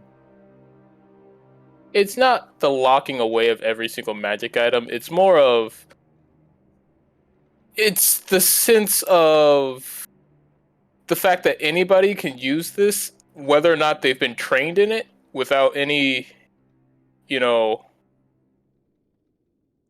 And I yeah, a think wand is way different than like a supervision flaming or- sword or something, like right? Like I a think flaming the- sword is just another weapon, but a wand is something that gives somebody access to casting magical spells. Mhm. Like that's the moral difference. And like Like maybe this- you as a person or a character don't necessarily care about that, but Fives definitely does. Mhm. That distinction is important. Oh, and maybe with a bit of like research, we'd be able to find some kind of middle ground. If there was like-minded people to Fives in the world that would like give us some compensation in like, and also assure us that this item would be like sealed away or something like that. We could potentially try to look for something along that vein. Yeah, that makes sense. I'm sure he's Yeah. not the only person who believes the way. he Yeah, does. I guess it's more like the real life equivalent of like, some people need guns like police and maybe the military, but just having a gun, just like, hey, we found this gun, what should we do with it? Let's just go give it to some random, shop seller. They'll know what to do with it properly, and it's random not gonna do thug, any harm. He'll Yeah, buy it off of us. Yeah. In the same vein, like It's Galad's literally from like that. a militaristic background that is also seeking asylum and creating a place for people. So therefore would take arms and sell that to people who are purchasers of arms and use that to fund his objective. It would depend I on think- who the purchaser of arms are. If they're like trained, like if they've been trained in safety and blah blah blah, and aren't just like, hey, off the street, like I want a gun for Yeah, no reason type thing. I think Or it sounds I like want a wand. Fives is pretty willing to compromise on it, and based on who we're selling it to, like kind of like a knowing who we're selling it to situation, as opposed to just like Oleg, just like whatever you can get for this, send it off. Like maybe just Fives spending isn't a little bit of against magic downtime. Completely. It's against the unregulated magic that's going on, as in that's what he's against. He's been in the investigation game too long and seen too many random kids just use magic to do a bunch of harm in the world. Honestly, I feel like the gun analogy is very apt. Like That's pretty much what I was really going well. for. Like it works That really does well. fall slightly flat for me when you're saying that for wands, but not like actual weapons that people could pick up and chop each other to bits with. I mean, that's not your decision to make, though. That's his. I mean, I was contesting the analogy. The analogy's there, but the analogy of in this world of the weapons, they're easier to make. I believe the wands are harder to make for, like, anybody can make a sharp stick or a bow and arrow, Not anybody, but and I mean, more you're people also, than a magical wand, I would say. might I direct you up slightly in the chat to view some destructive capabilities of dude with staff versus dude with magic halberd. There's a little bit of a potential swinginess there for. So one other thing, just to not in any way trying to change views, just want to make sure that people are aware of what their characters would be able to base decisions off of. Something like this, Oleg is not going to sell at his place.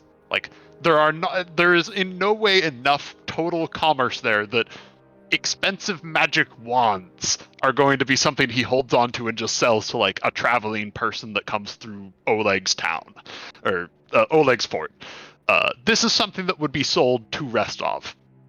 Yeah. As far as you are aware, everything you have seen about Oleg, he seems to be a law-abiding, does the right thing individual. You don't know that for a fact, but you haven't seen any evidence against that. It would be a reasonable assumption that he probably has legal merchant contacts in Restov. Assuming this wand makes it there. Something like this, like the Wand of Grim Tendrils, for instance. I don't have it in front of me, but I think it's like 60 gold or so. To put in context, 60 gold, you could buy several crossbows and hire people to use them. If like just in terms of pure harm, if the intent is, if the worry is the damage that it can do, you could do more damage with other routes of your gold. So if that is the concern, I would say that's probably not as major of one. If the concern is that killing someone with a wand of grim tendrils is more innately vile than shooting them with the crossbow, then I will leave that entirely to your character. I just wanted to make that clear that it's not so much the option between this is the gun and there is no alternative. If they don't have this, then there won't be violence. It's a question, like the violence could occur should they choose it with or without this. The method of violence may differ. Is the method what is the distinction, is my question. And that's just like Yeah. the real world too, right? Like a gun it's is not more- the only way you could kill someone. Yeah, You it's more like you can regulate a bunch of the guns, and you can regulate also knives and swords and stuff, but knives do minimal damage compared to someone just, hey, let's make a bomb. Like there's a reason. Yeah, And I think if that you seems armed, like if you took the cost of a gun, right, and say it's like $500, and you broke that into how many knives could you buy for $500? Like a fuck ton of knives. You could buy a fuck ton of knives for $500, and you could give those knives to a bunch of teenagers, and they could probably kill more people than somebody could with that gun. But that's not the moral stance that is talked about or usually used when talking about things like gun violence versus knife violence, And right? Like the guns are unpredictable and unregulated and wild and dangerous way easier to use and way easier to use for a and all wider that. variety of people. To use a knife, you have to be somewhat coordinated and at least I guess I don't know have.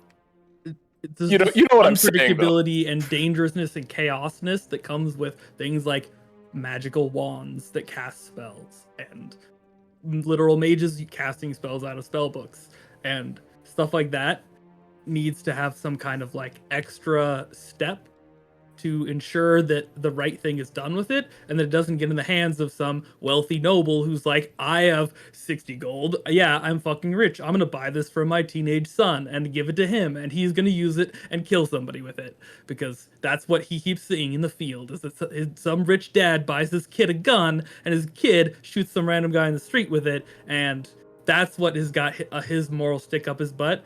It's not that like it's the most effective or most dangerous thing that you could do per cost effectiveness of money because that's not really how people think or how the world works typically. Poison the water supply. That's the most cost effective. Right, like there's plenty of easier ways to kill mass amounts of people, but that's not the point. I think that Five's character has a kind of specific penchant against the magical means of killing your fellow man versus the physical means. While he's also generally opposed to the physical means from what I've seen. it is a more acceptable evil, it seems to him, than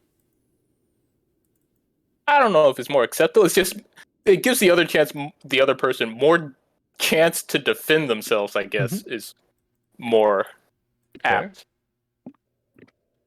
Fair. Anyway, all that boils down is I want the wand. And I think that it seems like we'll be able to sell it as long as we do our due diligence in the process of selling it. If Olag is a trustworthy person, then I am okay with selling it to Olag. And we'll likely in the selling of magic items, it sounds like from Doomer, we'll probably have to do some of our own due diligence regardless, just because Oleg might not be able to just immediately off-haul some of it. We may need to just like get into contact. Step 1 is maybe get into contact with some various organizations, and then step 2, deal with them through Oleg, such that this kinds of stuff can be sold off to them rather than just general merchant in the middle of, like, even if they're a regulated merchant, they're still going to be selling to whoever comes to buy it, and as you know, like that doesn't necessarily fit the bill. Cool.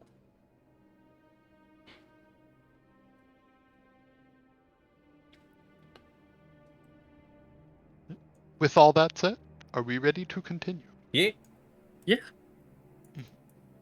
So I don't know. Are you on the main map? No, you are not. Throwing you back to the main map for a moment. I gotta zoom in a lot. What is your plan from here? It is night, and you are overdue on some rest. As a note. Did we finish exploring this hex? Sleeping is the first step of the plan. You have walked around the hex, but you haven't even started the explorations, I don't believe. Okay. No, sorry. You did explore. You explored the mainland side. You just haven't explored the other side of the river. Right. Yeah.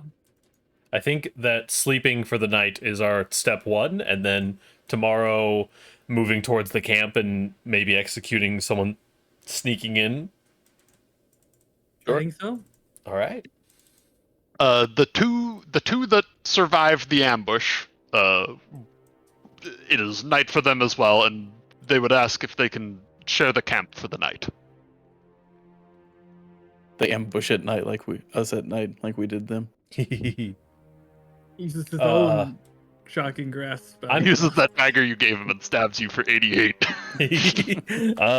I'm totally fine with that. I will be keeping watch regardless anyway, so. Is that a group yes? Yeah. Yep. Seems fine. I don't think they're gonna try and harm us anymore. They're not going to risk their chance at freedom and another life to attack us for potentially no reason. Night passes without incident. They don't do anything other than sleep. This is a 3. This is a 3. I am okay. So I have a beautiful concoction for whoever our dear friend would like to volunteer. 6, 7, yes, 8, perfect. Yeah, I have a beautiful concoction ready to rumble in the morning, hot off the presses, scrambled eggs and mutagens for whoever wishes to be our sneaky friend, if anyone does.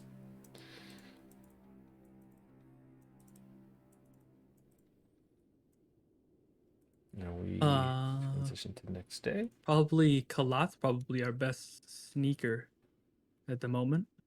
Oh, not 21. More of a boots kind of person. A boots kind of person? Yeah, not as.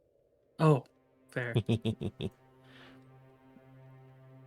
I guess I'll slip in because I'm a slippers person.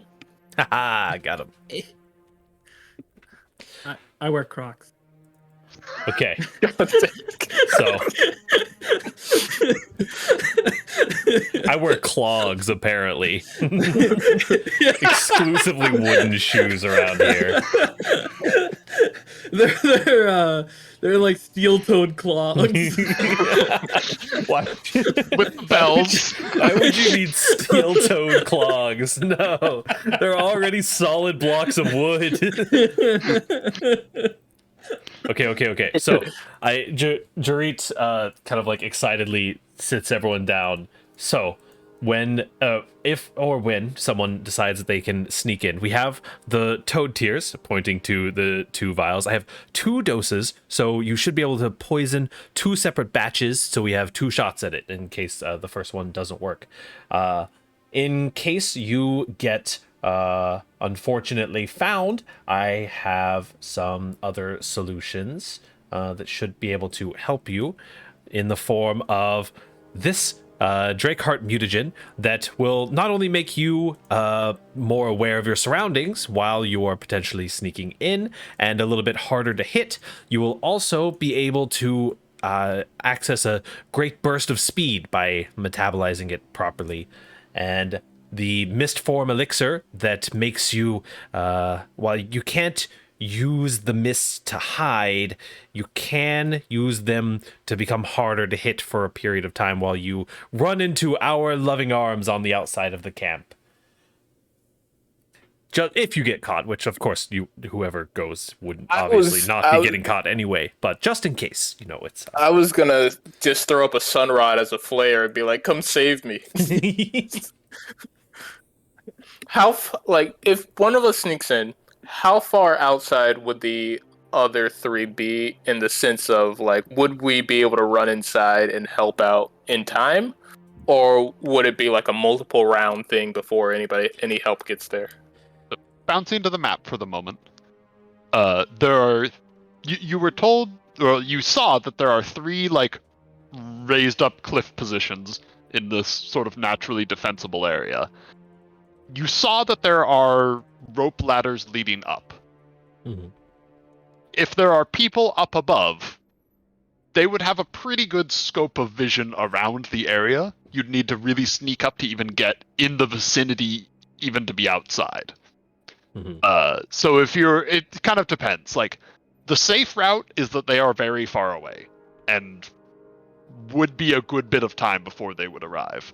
Or if everyone's sneaking up and just one person's sneaking a lot more up, then the rest could be relatively close but outside. Also, based on where the 2 described, the cart would be here. Cool. Okay. What? Can we have Gerrit approach from one side as a distraction while the rest of us sneak in? It's a diversion. I like it. So he successfully distracts them, and the guards are like rushing after him, and then you sneak in and poison the whiskey, and then their leader guy is like, yes, the distraction's here, time for me to take a drink. And then 30 minutes later, he gets his first. Also, yes, to be clear, this is very much this poison very specifically is like you put it in and then we wait for 30 minutes to see if it works, and then if it didn't work, then we move on to plan B, which is just probably storming the castle. What if we disguise ourselves as traveling merchants and make our way in, and then one of us sneaks us away from the merchant to poison the whiskey, and then we're like, yeah, cheers, mate, and then he drinks. Mm-hmm, and then when he drinks, we talk to him for a little bit, and then we ambush them from within, like Trojan horse style. We're actually it's just one of us carrying the cart, and the rest of us are in the cart under the blankets. Right. We just need a merchant cart and some fake goods. Right. Real quick. Right. Yeah. Right. Okay, that's not gonna work. Shit. Okay, new plan. What if the distraction is I send up a sunrod flare on one side, and then somebody else sneaks in, drops a thing, and then sneaks back out, and the sunrod flare, we don't have to commit anybody, so then we can just back out and wait 30 minutes. It has potential. We could light a forest fire. We could. As a very quick note on that topic, it is currently still like late winter, early spring. There's very frequent rain it would be hard to big light anything. Right. Only you can prevent forest fires, though, Brian. And the rain isn't us. Aristil and Gosrin in Galorian can also prevent forest fires, Ah, but they shit. only do around winter and springtime. Oof. Yeah, this is a tough one. It's those hills. We gotta figure out a way to deal with those hills. If only we had that. No, that wasn't a miss. Oh wait, what about that miss spell or thing? Does that do anything for us? So the mist form elixir basically makes you concealed for 3 rounds. It would be a like oh shit button when if you were to like try to sneak in and got caught and suddenly had a whole bunch of archers pointing arrows at you. You specifically can't use the concealment to hide or be hidden. It just makes you harder to hit. Yeah, it Oh, doesn't okay. actually make you like stealthy. It's just like, hey, why is that person-shaped ball of mist walking into camp? Okay. So first Like question. they still see you, they just might shoot between your legs because they can't actually tell where your legs are, kind of thing. First question. We know that these other people in the camp, besides the main guy, are human, right? You have seen that most of them are human, though you do not specifically know that as fact. So being human and me being a human, I know that our vision at night sucks. So, True. I mean, Do they sneaking in at typically night light a could bunch of- potentially. huh? Do they light a bunch of signal torches around the camp at night? Have we seen that? You left right before nighttime to follow the gnome, so you have not seen the camp at night yet. I think that's probably the expectation is they light a bunch of lights around the camp. Yeah, but even still, that Also- should at least make it us able to get a little closer, Yeah. a little easier. I think that we could get a decent shot at like trying to do this at the nighttime. So I think Fives is our sneakiest person. I think it might. It's either me or Kalai. You're at a 10, Wave is at an 8, and Kalat's at a 7, according to this. Oh, wow, I was he so just wrong. has that special feat that allows Kalasi's him been to- rolling well. Oh yeah, the underbrush From- thing. The underbrush thing Yeah, helps just a lot. underbrush.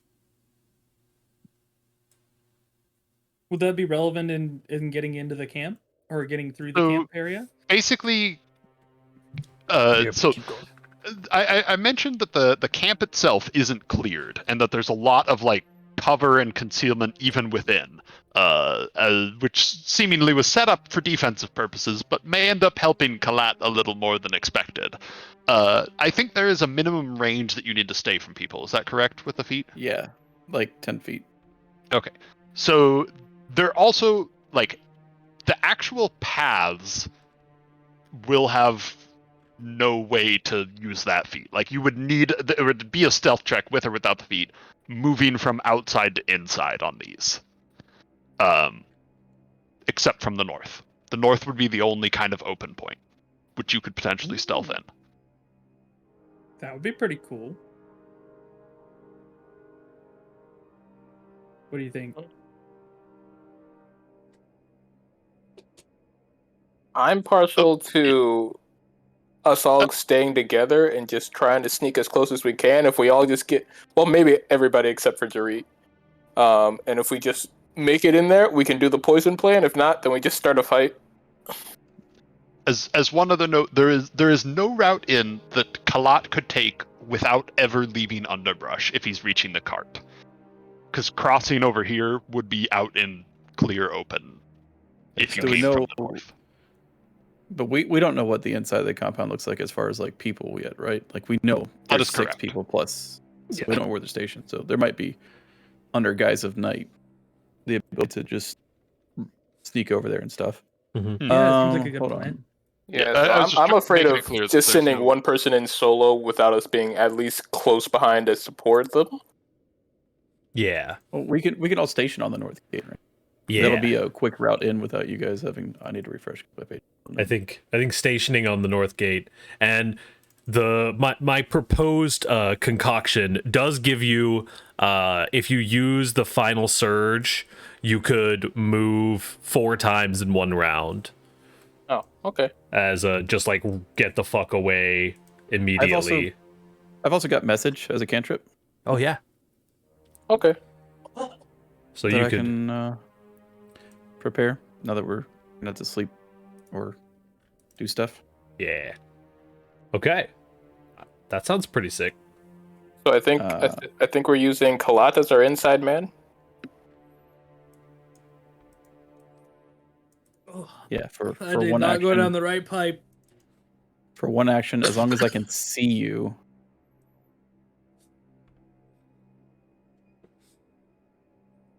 Having to see us is a little bit of a problem, but Yeah, hold on. It's a range of 120 feet. Target is a.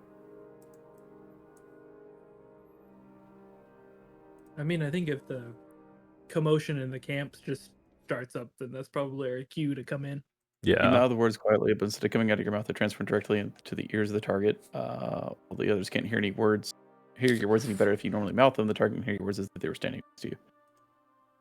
The target can give a brief response to you as a reaction, or as a free action if, on their next turn if they wish. But they must be able to see you and be within range to do so. If they respond, the response is delivered directly to your ear, just like the original message. So I think we have the day. I think the nighttime play is a smart one. Mm-hmm. And we have the day to kind of like scout the camp some more. Mm-hmm. And position And- ourselves towards the north area. And position ourselves towards the north area. Camouflage ourselves up a bit. Mm-hmm. And then Air execute the plan at poisons night. and mutagens and stuff. Yeah. Yep. Yeah, so I will swap over my cantrips to prep. I have all of my things prepped, and I will be passing them off to Monsieur Collat. The 2 vials of Toad Tears, a Mistform Elixir, a Drakeheart Mutagen, and a Elixir of Life as well. You don't have to mark them down, though. They're just in my like temporary stock.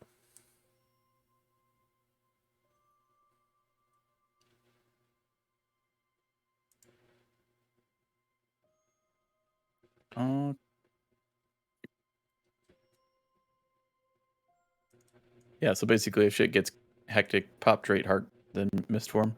You could actually have the Drakeheart running as you're making your way in.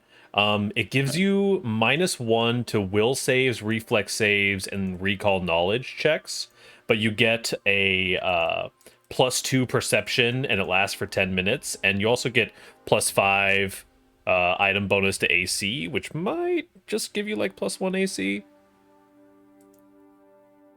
Yeah. What for armor item does your bonus. current armor give? Okay. Sweet.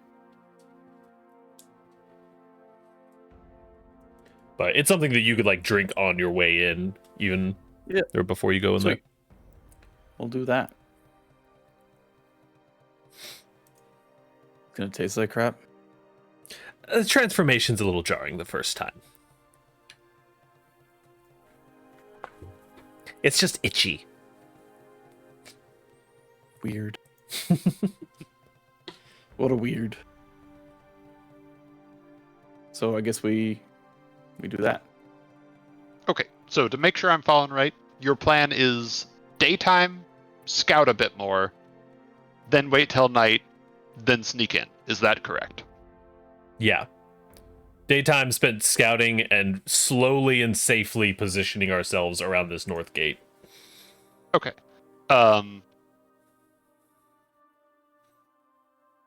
If you are getting close enough to try and make out where people are, you are in the potential realm of them making out where you are.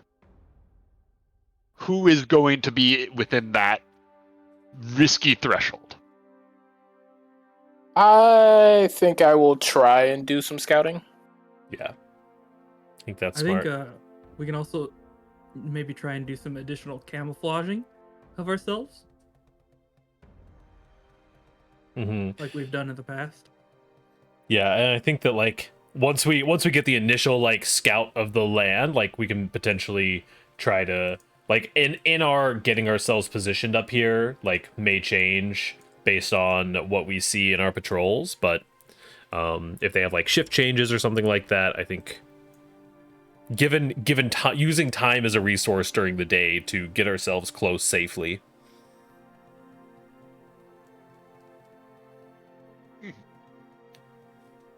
But for the initial wave, I think Five's taking the charge. Sounds pretty good.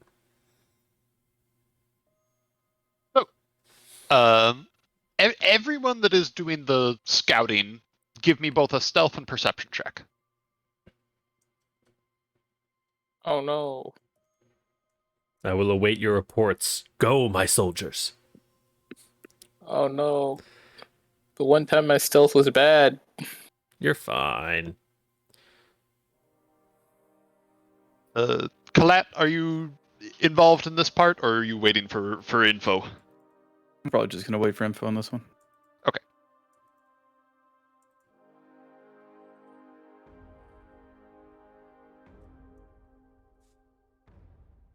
All right. So over many hours of surveying the area, concealing yourself in brush and the like, you see a number of things. On each of the hills, there seems to be a man. Every once in a while, one will climb up the rope ladder, and another will climb back down. What they do once they're up there, you cannot really tell. As they're much higher elevation, it's hard to see up into it. You don't really see them they don't seem to be constantly on patrol right around the edges though you're not exactly sure where they are. Interesting. Whenever one is up there, they will pass off a crossbow to whoever is remaining. So there seems to be a crossbow at the top of each of them. I will reveal 3 icons, though this is not necessarily the specific spots that they are in at any given time. Just generically, they are on hills. Additionally, in the camp, you spot 4 figures. One, a rather tall for a dwarf with a large axe slung over his back. There is an elf with a rather refined looking elven glaive. Ooh. Oh, you fancy, huh? One very well armored figure. You can't really make out much more than that due to the armor. They carry a shield on their back and a sword at their side. And then finally, one roughly 6'8" tall man.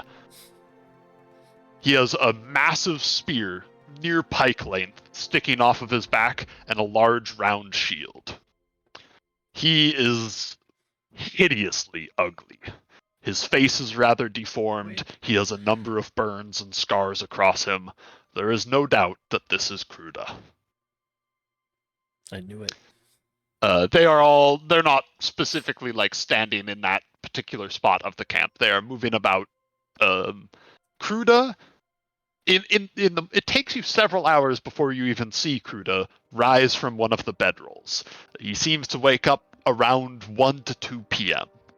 Though most of the camp is up and around before then. The other 3 seem to be a mix of waiting around and taking care of basic duties. At one point, they begin training. They definitely seem more military camp organization than Cirlo's camp did, for instance. Really, the only one who seems out of the regimented routine is Kruda himself. Mm-hmm. Do we see him go for any whiskey at all? Over several hours you're watching, he doesn't really seem to, though when it gets to evening, he makes a trip down to the cart and you see him pull out a bottle, taking it with him as he wanders around the camp, slowly sipping. Also, just to clarify, you said earlier that they swap who's on top and who's They swap up who's on top. So does that mean there's another 3 people, or those These 3 two guys? people are like slowly rotating with the others. That is. Okay. Okay. Cool.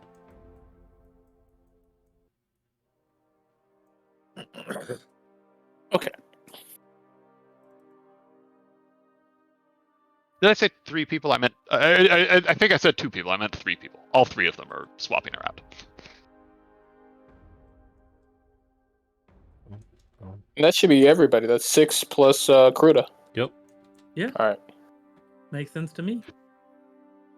Okay. All right. Step Do we want to 2. change up the plan at all with this new information, or do we want to keep going?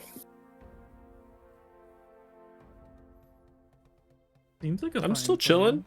Okay. I think step 2 is getting ourselves close and somewhere that has cover from being immediately spotted by the up top people. Spot to lay low and wait outside the north gate. Yes, sir. So let's see. I'm drawing a quick line in the sand.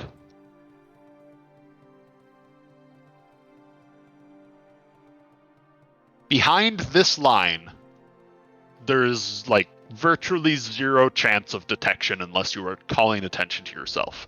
Okay. If you are past that line, you will need stealth checks. I can actually happily be behind this line. So this is where I will call my domain. When we are getting ready to initiate the plan, I'm going to preemptively drink one of my Drakeheart mutagens because I got to make a whole bunch of them. I can be fast boy. Also, as it just like nears night, they do set up small either lanterns or torches, depending on the place, covering not just the entrances, but like the immediate rock wall right beside them and the palisades. Mhm. On all sides. There does not seem to be light on the cliffs themselves, though they seem like quite a treacherous climb if you're not using the rope ladder inside. What is the climbing check? What would that be? Just for future reference, if someone wanted to climb up. Athletics is the skill that is used. Okay.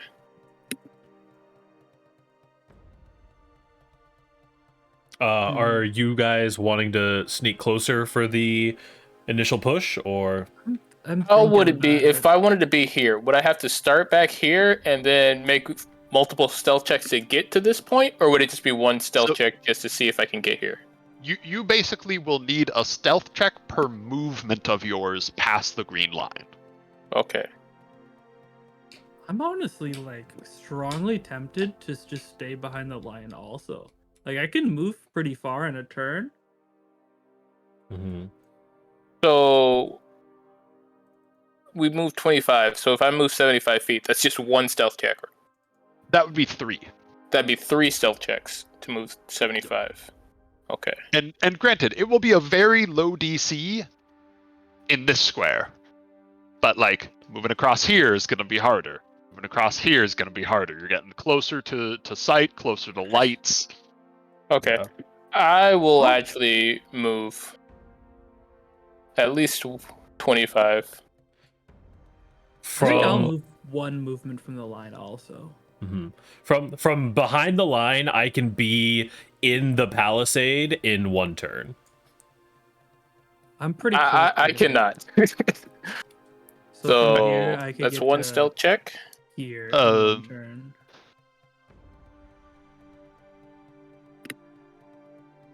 And let's see, before any more stealth checks are rolled, Okay. where is Kalat at the time you guys are moving up?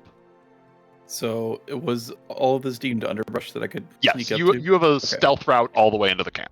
I assumed that we were moving up during the day to get to a position where we've like slowly moved our way up to a spot and kind of like hidden ourselves in a bush somewhere and are camping out there throughout the day, waiting for the night ambush.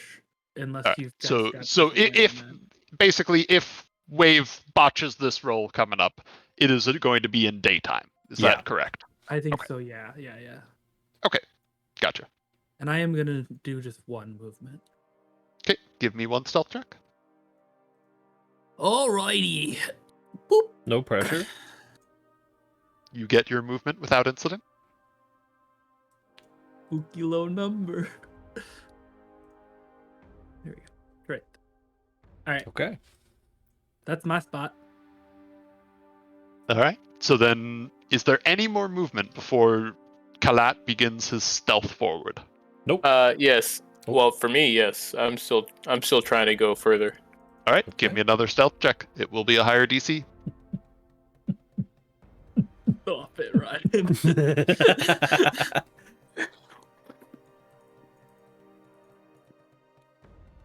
Allow me to make a roll to see who it is that is there at the moment. Ooh. Oh. Dun dun dun dun dun dun.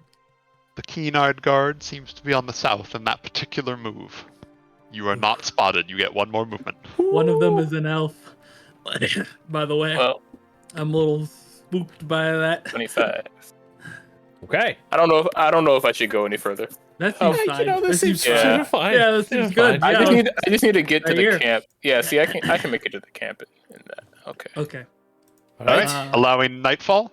Where are the lights positioned in the camp once at night hits night? Like where do they put their torches?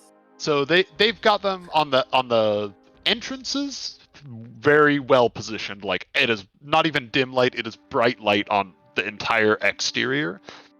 Inside, they've got a number in sort of like roughly like this section inside this trail. It seems to be where most of their supplies, their like activity is, and they seem to be there's like an active dark spot around like this general section here where you saw bedrolls during the day. And for explanation of the poison, it's so if I understand this correctly, it's a 5-minute onset where they start exhibiting symptoms, and then after 10 minutes they potentially start attacking people, correct? Can you post the poison again? Yes, I certainly can. Oh yeah, onset in 5 minutes. The onset's 5 minutes, the duration is 30 minutes, but stage 1 lasts for 10 minutes. So onset is 5 minutes. So basically they drink it, nothing at all happens for 5 minutes.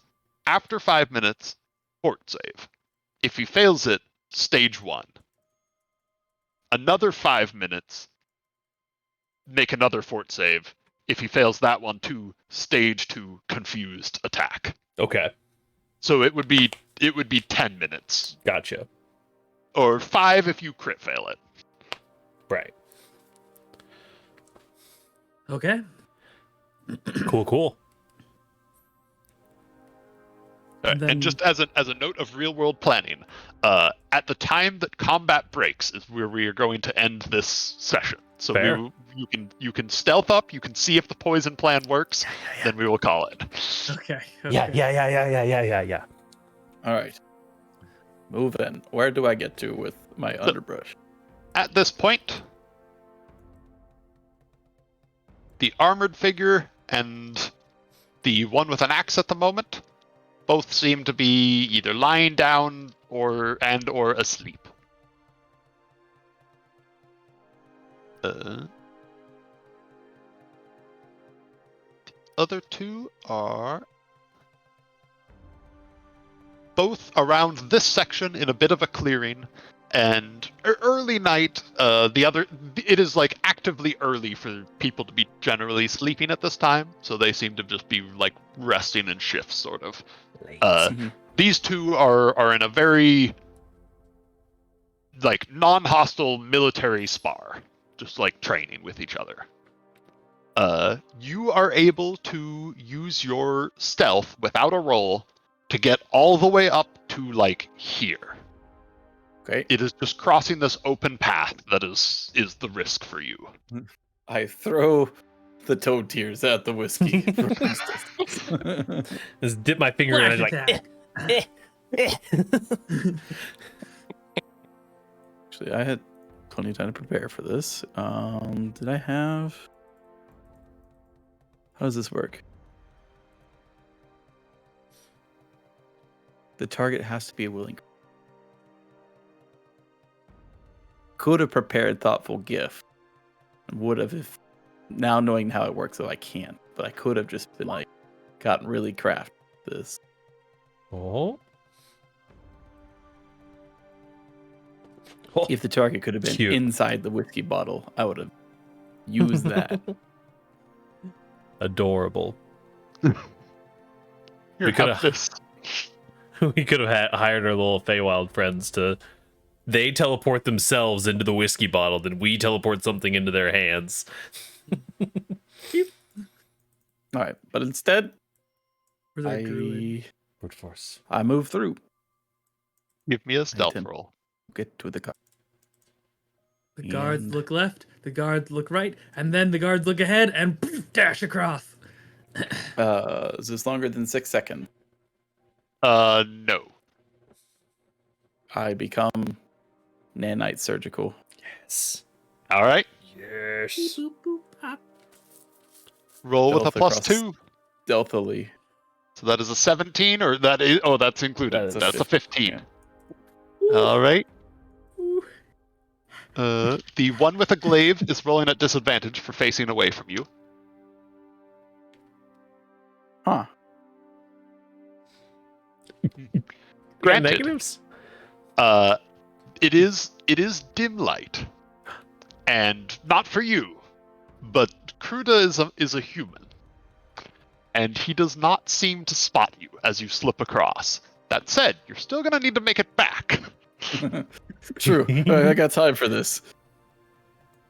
In our espionage, how often did they make visits to the cart? Every few hours or so. Few hours? Okay. I think the plan would be I get to the cart. To And then- clarify, there are a number of supply boxes and such all around this region. It's just the cart is the one that had the whiskey in it. Okay. So I think I'm going to poison the whiskey and hide under the cart for like the next hour, waiting until an opportune moment and Surge to come back. Okay. There's a good number of whiskey bottles. One of them seems about half empty. That's like right in the front, and then there's two roughly equidistant behind it. I will make the half empty one slightly more than half.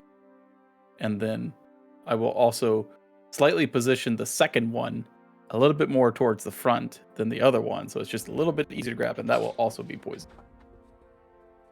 You are able to do that, and then hide under the cart. I hide under the cart for an opportune moment. All right, and so my understanding is that once he drinks from the bottle, like we're going into combat within the next, 10 minutes potentially, Yeah. right? Yeah. What happens if he drinks and then he makes his fortitude save? Then nothing Does he happens, know? and we probably just have to pull the trigger. Is he like, ugh, gross, this whiskey tastes bad, or I mean, this maybe. whiskey is poisoned? So it would be like a much lesser version of the effect. So stupefied is generally what happens when people drink whiskey in the first place. Right. So it's like you would probably feel like it's hitting you a little harder than normal. You might feel a little weird, but it is different than like a poison that deals damage, that rots your inside with acid or something of that sort. Right. It depends on the person. Like some people, they drink and they realize it's stronger than normal, and something's wrong. Like they know this is not right. Some people might be suspicious. Some people might be like, "Whoa, I guess I did drink a lot. That was." Whiskey making process back then was not particularly well refined. You kind of got a wide variety in your batches. A plan of attack might be, whether or not he goes on a rampage down there, we could probably still take out the archery support. That's probably our best move. Mm-hmm. Yeah, I think we'll have to see how he reacts to it. And give him a little bit of time. Maybe he drinks some, he passes his fortitude save, and is like, ooh, that was a little strong, that was nice. And then, a couple minutes later, takes another swig, and then he fails his fortitude save. So I think we probably have a decent timeline of when we would expect to start hearing commotion from the camp, and if we hear nothing, then we can cause our own commotion. Yeah. all right. All right. So You wait an hour. They do not approach you. They continue sparring for about 45 or so minutes before they both just move. Oops, I'm on the wrong tool. Move over towards a nearby tree, sitting up against it as they talk. All right. I plan on moving back into the edge of the underbrush. Okay. Over here. Well, that's the wrong tool. Give me another stealth check. You have your nanites back. Let's go. Hello, little guys. Can't wait for you to get a little bit more active in the bloodstream. You know what I'm saying? Beep, beep, boop, boop. Yeah. It's so much better. I feel better. I hope everyone else also feels better. I feel better, transport- yes. Via string of nanites.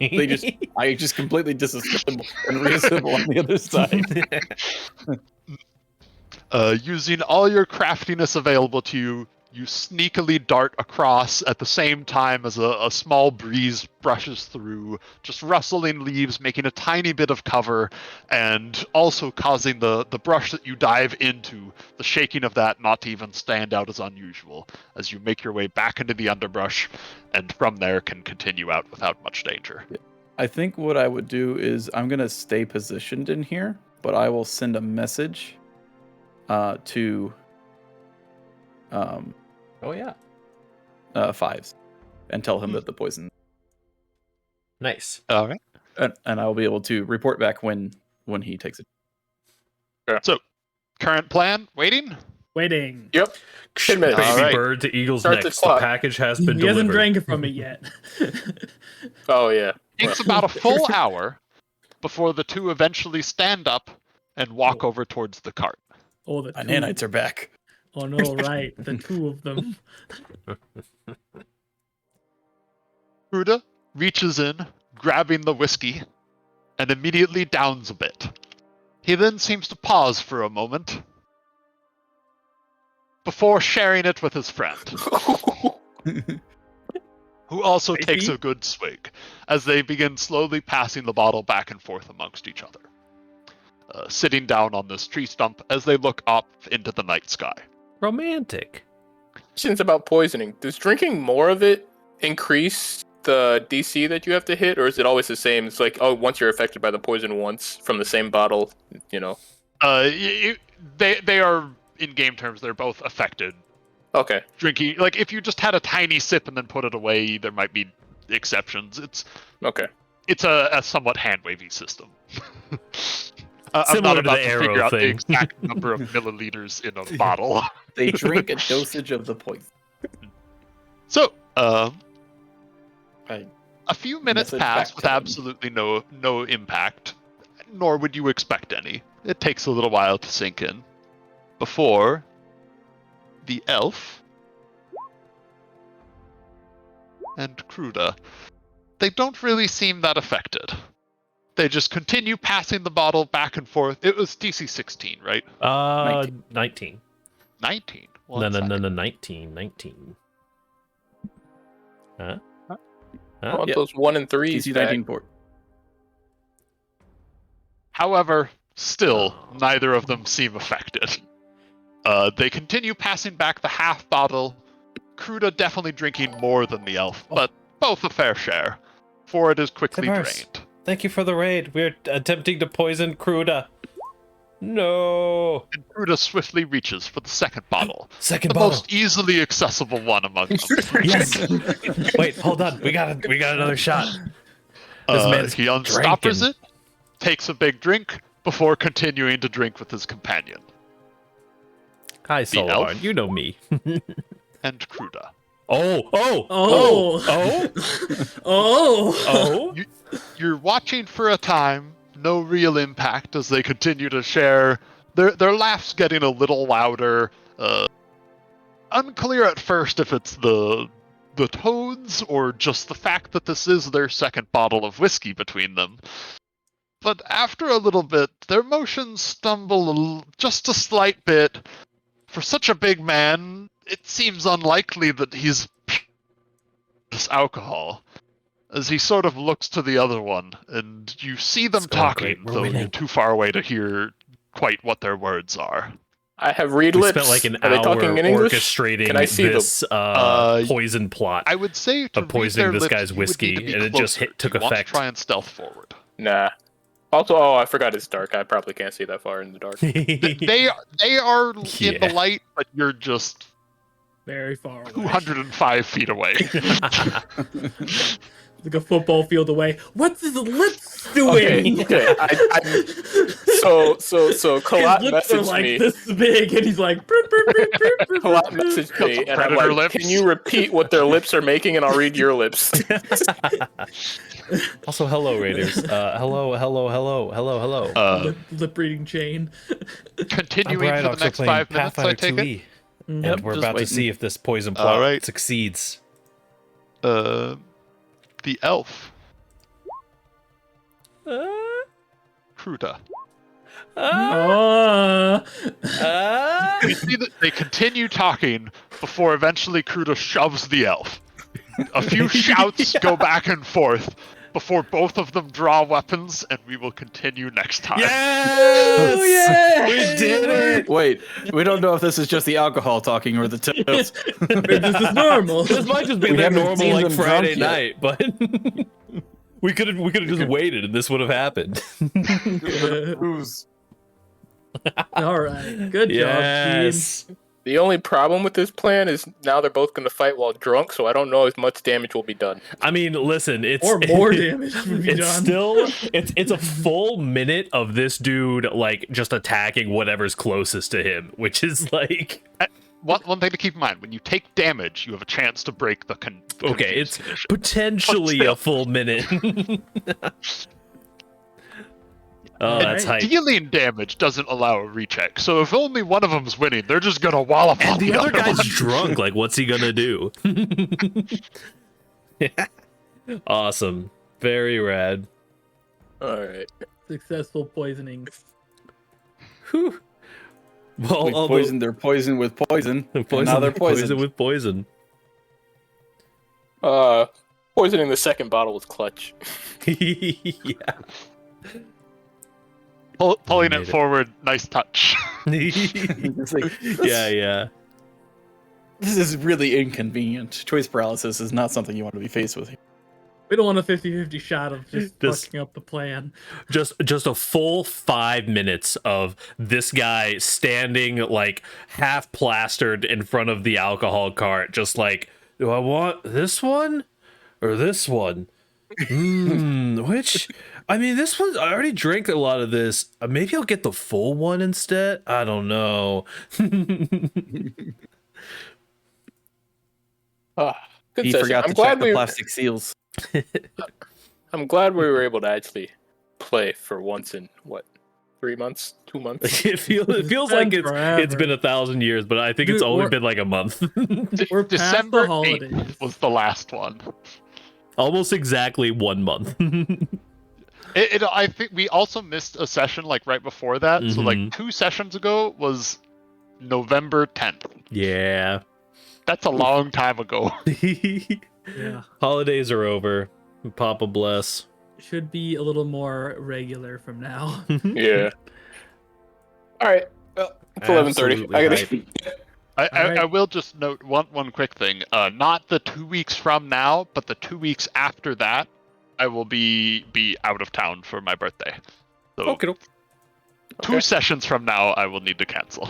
Moo! No worries. Your birthday here in Texas.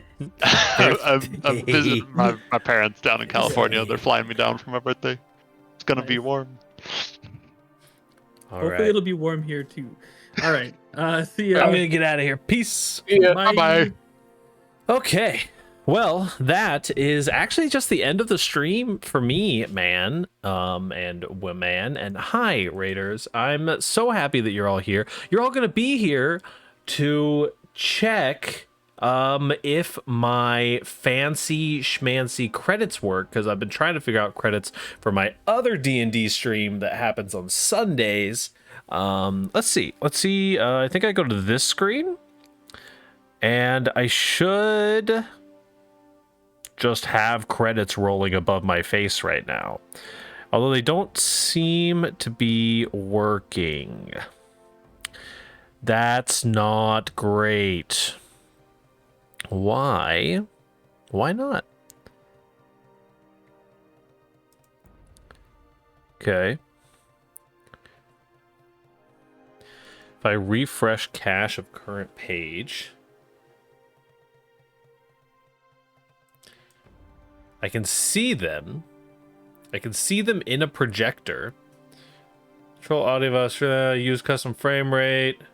Refresh browser when scene becomes active. Is that what I'm missing here? Hold on. We're gonna get there. No.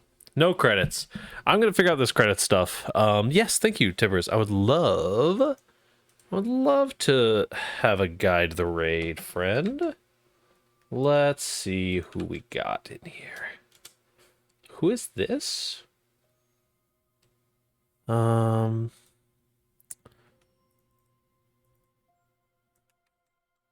Dork Tales playing some D&D. I'm gonna send a raid over to Dork Tales playing some D&D. They're playing season 4, episode 4, doing some actual play. So let's send the love forward.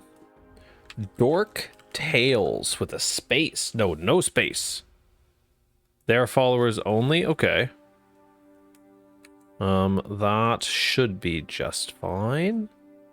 Oh, is long lost lore potential better target? Let's see here. Get everything sorted. Yes. Okay. Cool. Oh, cute. I love this setup. Long lost noir. Love it. They do look amazing. All right, let's send this raid. Send some love if you're still hanging out in the chat. I love you all. Have a great night. Be good people. And now just wait here awkwardly because I didn't hit the raid button fast enough. Doomer, thank you for the awesome session, my guy. That was good. Feels good to be back. Peace.